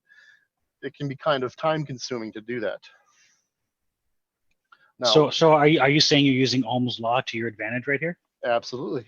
Oh, wow. Basics electric classes. So as you're saying, the reason you inverted it is because when amperage rises, voltage drops. Yeah, and because I inverted it, it looks very, it's more familiar for people that have low amp ignition coil before. You see an upward motion of a drawing on the screen. That's a hell of a tip. All right. Do you see anything of value in the screen other than the obvious missing pulse? That other coils don't look too healthy. Well, you were there, Rich. Well, so was I, so I I'm can't say trying to anything. help. So I'm trying to help here. Well, I wasn't there, and I was not there, and I see excessive current or excessive voltage drop on a few. Also, traditionally, as a 3-strike, at below 1800 RPM, when it does a multi-strike, you usually see the maximum current, middle current, lower current, kind of like we see on the first and second and third and fourth on the first ones here. So that's pretty normal, but then the fifth and sixth that we see, fifth one we see is an issue, and current tends to rise as the coil got heated up, and then the voltage drop on that last one seems way higher than the rest. So I see quite a bit there. Yeah, there is a lot going on here. If I were to zoom in a little bit on just the coil that I'm synced to, which I think I have a capture of, I didn't zoom in on, but you'll notice that the peaks are not the same. And if you zoom in, I don't think I have it zoomed in this PowerPoint, but you'll see that the upward motion of that ignition coil is much vertical. That coil's shorted. However, number 2 is There's not. no build. Yeah, number 2 is not misfiring. So if I were to let this car go with a new PCM and a new coil on number 3, potentially number 2, which is not misfiring right now, could completely short out and damage that brand new PCM that I just put in. All because I didn't do this health report in the beginning. If I were to go straight to number 3, skipping the step altogether, all this information I could have missed on. Now, to prove a point, what do you want to say, Keith? I was going to say it looks like 4 and a couple of the other ones are the same way. Absolutely, yeah.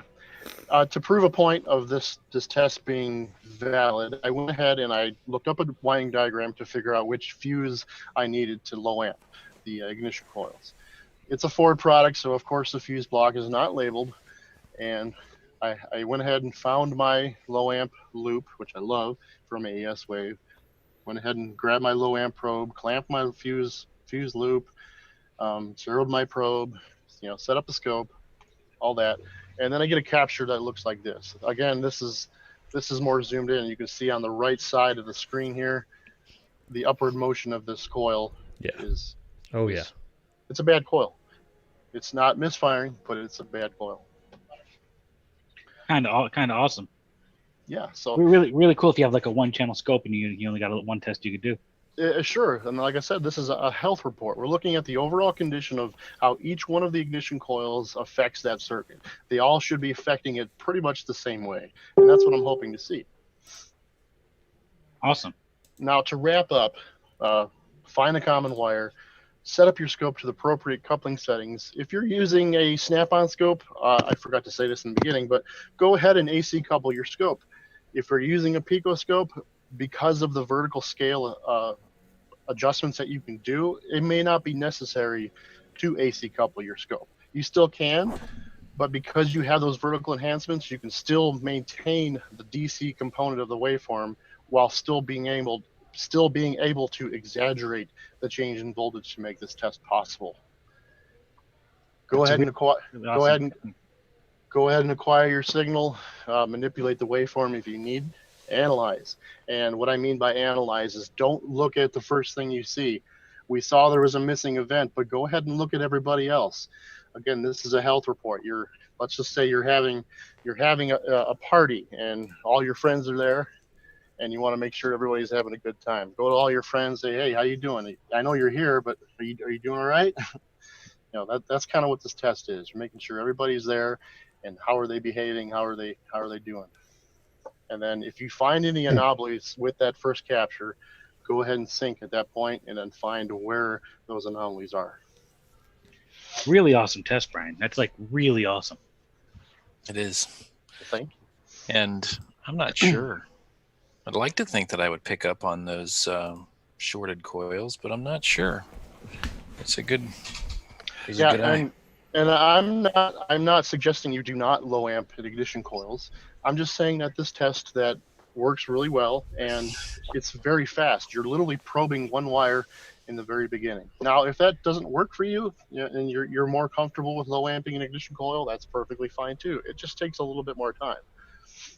Well, like in your case, you just wanted to back it up and you did so. And that's the thing. Like if this super quick, simple, really quick test, you could do something. And if you see any evidence that you need to dig a little deeper, then you can. So absolutely, yeah. Pretty awesome. It's really awesome to, when you, gosh, I'm drawing a blank, inverted the capture. It's really cool. I mean, there's such a direct correlation with voltage drop and current flow, or current flow and voltage drop. It's really cool when you invert how much it looks like a current ramp. It's pretty awesome. It's almost like it's a law. So Brian, how did you sell that to the customer? What's that? How did you sell that to the customer, Brian? I'm a technician. I don't sell things. Good question, Rocco. How's it going, Rock? I'm good. It is a good question. So how? Well, that brings up a good. That brings up a good. I was going to say that. Yes. How is a health check like that sold to the customer at your shop, Brian? Well, we when they have a drivability concern, we'll generally sell them all the coils. Sell them everything, and then if it doesn't get a PCM too, it's a Ford. Yeah. But yes, that was another point that I did not mention before, is because we had obvious evidence of one coil that's bad, and then I had evidence of a coil that was on its way out. Don't you think my sales approach to selling those ignition coils would be much more influenced by having more data? I know I got at least 2 coils that are bad. How about we go ahead and sell all 8 of them? It's not only going to give you your sales team confidence to sell those other ones, but it also helps to build value in that diagnostic charge that you sold them to begin with, right? When you have, not that they're going to understand these scope captures, but if you can quickly annotate them, it's like, at least that's better than what they normally get, right? They get nothing normally. Yeah, sure. Now this car was a high mileage car. I don't know if you guys noticed, but the picture I had of the ignition coils, you could see there was a white coil, there was a black coil, there's a yellow coil, there's a gray coil. So this car has had many United Colors coils of Benetton. So it's been done, many times before. It's a Ford. This is a Crown Vic. Very common system, very common failure. But 2-wire coils, Fords are only called cherry if they have original equipment coils on them. So.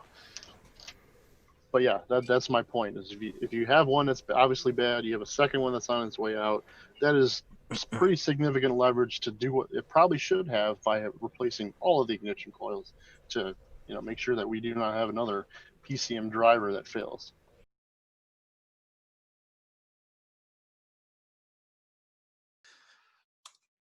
All right, now we're ready, right?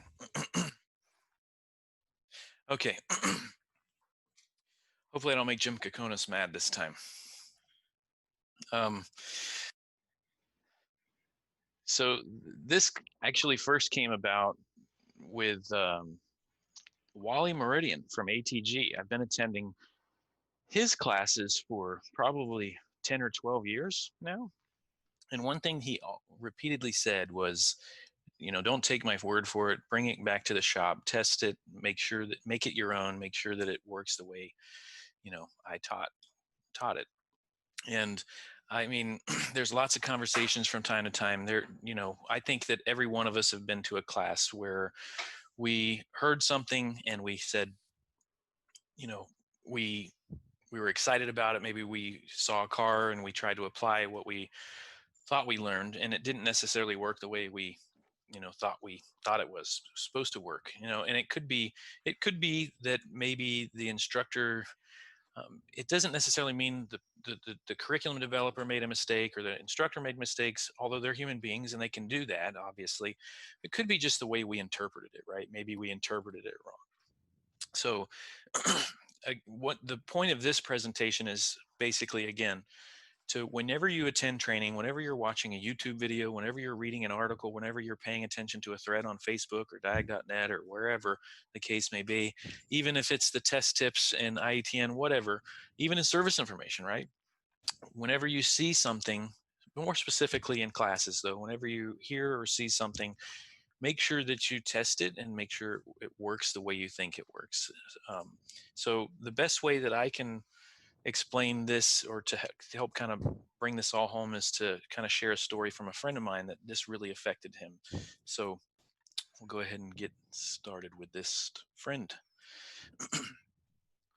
So my friend's name was Winthorpe, and he was a kind of an R&R tech.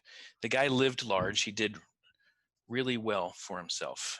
As you know, many of you diagnostic techs have probably seen, sometimes your R&R, you know, the other guys in the shop that do mostly R&R make a really good living. Winthorpe made a really, really good living. He was living the good life, living large. In fact, he had what my daughter calls a butt Hutchins. That's how good he was. I mean, he was killing it. My daughter, you might want to explain that. My daughter calls it a butt Hutchins. It's a butler. I mean, Winthorpe had a butler. He had a beautiful house. His wife is Penelope there. She's beautiful. He was, again, just living the life. Well, he was doing really well as an R&R tech, obviously, but he got part of a conversation on Facebook or something like that, and we started having a conversation about R&R versus Diag and being career minded and just being excited about your career. And we invited Winthorpe on the live stream, and he came on, and we had a great talk. And he was he was really inspired. You know, he was really starting to get a feel for like what it was all about, to be, excited about your career and really focus on being a really good diagnostic technician. So he decided to, he was going to turn the corner. He was going to focus on, he was making a lot of money, but it was kind of getting boring. He really did enjoy the thought of, being career minded and really getting good at diagnostic work. So he decided to seek out any training that he was going to come, around his area. So he did so, and he found a class was in his area. And it was, surprisingly, it was taught by Jermaine from Flight of the Conchords, which is awesome. And, this is a region Jermaine's been teaching forever. And obviously he noticed a new face, so he decided to introduce him. It's really sweet. Jermaine introduces the new guys, which is something that Richard has never done for me. Well, I guess you have to. You'd have to show up. I guess you have to show up. It'd be nice if I had 3 at Sonny's. Anyway, moving on. I did come with my kids once. Moving on. This class just happened to be a GDI operations and diagnostic class. And he really had enjoyed himself. He really liked the class a lot. But there was one thing that he really liked about it, the big takeaway moment. I mean, most of the classes we go to, listen, you're in class for 4 hours. It's really hard to retain everything, right? One thing that really he thought was awesome was, this class talked about a really quick scan tool test that you could do to kind of monitor, if you think that you might have a high pressure leak in the high pressure fuel system, how to monitor scan data to kind of get a feel for whether that's the case. He was super excited about it. And most of us have heard this trick, but if you haven't, basically you look at fuel rail pressure with the engine running, and you'll want to close the hood. You'll turn the engine off and then key the engine, cycle the key back in the key on engine off mode and monitor the fuel rail pressure in the scan data. Because of the heat in the engine compartment, that fuel rail is so small, the volume is so small that the heat in the engine compartment will actually start to increase the rail pressure as you monitor key on engine off with that hood closed. If the engine's been running long enough to get hot, that is. And he saw that and he was just blown away by it. My face is in the way of all of this stuff. That's what she said. So if you look here, he's at 435 PSI. This is engine idling. He cycles the key, and within a few moments, he's at 522 PSI. And he's just really excited about this trick. It just seems like so simple. So he leaves the class. He's super stoked about the class. There's a few things that he really, really enjoyed, but that key on, engine off, hot soak, and monitoring fuel rail pressure to see if there's any leaks in the high side of part of the system was really, really intriguing to him. Well, what's better than attending a class and being able to apply what you learned right away? It's almost as good as buying a tool and being able to use it right away. So for Winthorpe, he gets really, really lucky in a 2008 BMW 320i, 328i. No, it's supposed to be a 335i. I apologize. I was supposed to change that. It was a 335i, but it came in as an intermittent no crank or extended crank, and he did some preliminary testing, and he thought at this point he was pretty sure that he might have a high side pressure bleed off. I mean, what's the chances, right? He attends this GDI class. He gets back to the shop. He's got an extended crank on a GDI engine, and he thinks he might have this going on. You know, this might be the cause of the symptoms. So he decides to do the test. This is not at idle. I think it's not going to have 2,200 PSI. I don't think at idle. I didn't ask Winthorpe at the time, but now that I think back, I don't think that was the case. But anyways, he's got 2,200 PSI, whatever pressure it is. Another thing you can do, by the way, is get the rail side, the high side pressure up, and then cycle the key. Because the only thing that's going to take the fuel pressure away is, you know, injectors opening at this point. Basically, the fuel is trapped in that fuel rail. So the only thing that's going to you know, reduce the pressure in the rail is an injector opening. Well, when you shut that engine off real quick, you're not going to have the injectors open. So if you rev the engine up and you build high side pressure, maybe that's even a better test. I'm thinking that might be what he did here. Anyways, we have 2,200 PSI. He cycles the key, turns the key back on, and he's got 213 PSI. Within moments, he's dropped that much pressure. He's like, my last presentation, remember, we're diagnostic technicians, we're professionals, we're super excited about what we do, we're proud of what we do, we attend classes, we really invest a lot to be the best diagnostic technicians we can be. We get these moments and we're celebrating, we're high fives. And this is the case for Winthorpe. He's high fiving everybody. He just attended a class. They taught him this really cool trick. And he can see right now that this fuel rail pressure has dropped almost immediately when he cycles that key. So he decides, you know, he does some more testing, and he's determined that it has to be the high pressure fuel pump. There's nothing else in his mind at this point that it can be. So he tells the service advisor, and the service advisor sells the job, high pressure fuel pump. Well, he puts the high pressure fuel pump in, and he decides to do the same test, right? Because we're professionals. We got to do the quality control process. We got to verify the repair. So he does the same test the exact same way, 2,200 PSI, cycles the key, and within seconds, he's down to 213 PSI. Wah, wah. It's not a good day for Winthorpe, is it, guys? Well, also, we've got a problem. He's working on a gasoline injector car. Hold on. No, but it's gasoline. He's smoking a cigarette. I mean, this is just bad. This is bad practice. You can't be doing this. Next thing you know, he's going to cross the streams. Yeah. You have to remember, when someone asks you if you're a god, you say yes.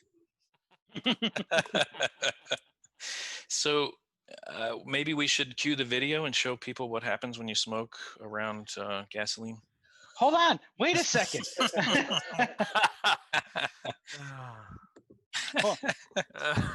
Hold on a second. No. Okay. We'll do it after. It's a bad day, all right? It's a bad day. He took a break. He's second guessing life choices at this point. He's pretty much hating us because we're the ones who convinced him to be a diagnostic technician at this point.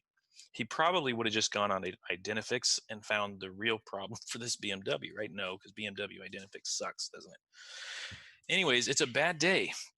And this is not one of those cars, you know, those scenarios where you have time with a car. The owner of this vehicle has prepaid and planned for a vacation, and they were taking this car. It was a Friday. They were going out of town Friday. They needed this car. They were already chomping at the bit to get it. So the ESOs get involved. It's not a good day. The ESOs decide to tell Winthorpe, you know what, Winthorpe, you've done really good for us over the years. You made us a lot of money, but you made a lot of money.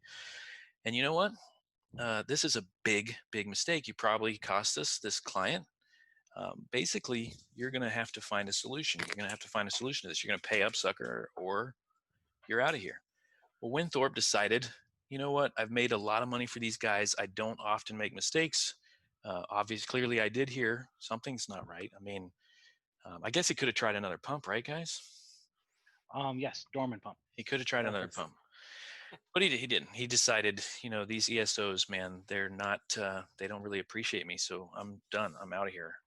Well, it got bad for Winthorpe. You think it was bad when he, when he misdiagnosed this car and is doing the same thing? You think it's bad? Do you think Penelope is going to be able to live? I mean, do you think she's confident that Winthorpe's going to be able to well, she's used to a certain type of lifestyle. She is, man. She's got a Bud Hutchins, dude. She cannot live without a Bud Hutchins. That's Butler for you guys that don't speak 9-year-old girl talk. So, yeah, no, life did get really, really bad. He lost his wife. He lost his house. It's not good. A few months later, I spotted him on the subway, and he was literally eating a salmon out of his beard. He went to Santa Claus suit. Yeah, man, he stuffed a salmon in his Santa Claus suit during a party, and he Doing was a Billy Bob Thornton impersonation. I hear the shop owners had a $1 bet over whether he could fix that car or not. I think they did. Go on. I'll have to put that in there. That's So here, the moral of the story is, again, oh man, I got the wrong presentation. That's it. No. Well, that's out of the moral. The moral of the story is, again, make sure that when you hear something, attend something. Oh, I stopped share. Whenever you're attending a class and you hear something, you make sure that it does work the way you thought you heard it or the way they taught it, whatever the case may be. In this case, this was a primarily domestic GDI operations and diagnostic class.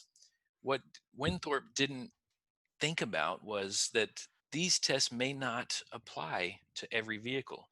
In this case, this BMW uses this rotary style high pressure pump. Most of the domestic and Asian stuff are using piston style pumps. This is a rotary style pump, and it is totally normal for the fuel pressure to drop down within seconds after cycling the key. So again, just make sure that whatever you hear in class. We are very fortunate that the resources we have in this industry, there's a lot of trades out there, industries, professions, whatever you want to call them. There's a lot of professions out there that don't have the resources we have. We have amazing training, but curriculum developers can make mistakes. It is possible. Trainers can make mistakes. It is possible. What also is very possible is that your interpretation of what you heard is not accurate. So again, just make sure that you understand what you learn and put it to test, own it. You'll not only prove that it works the way you heard it, but also you're going to retain it better and you own it. And nobody ever can take that away from you. That's it. Awesome.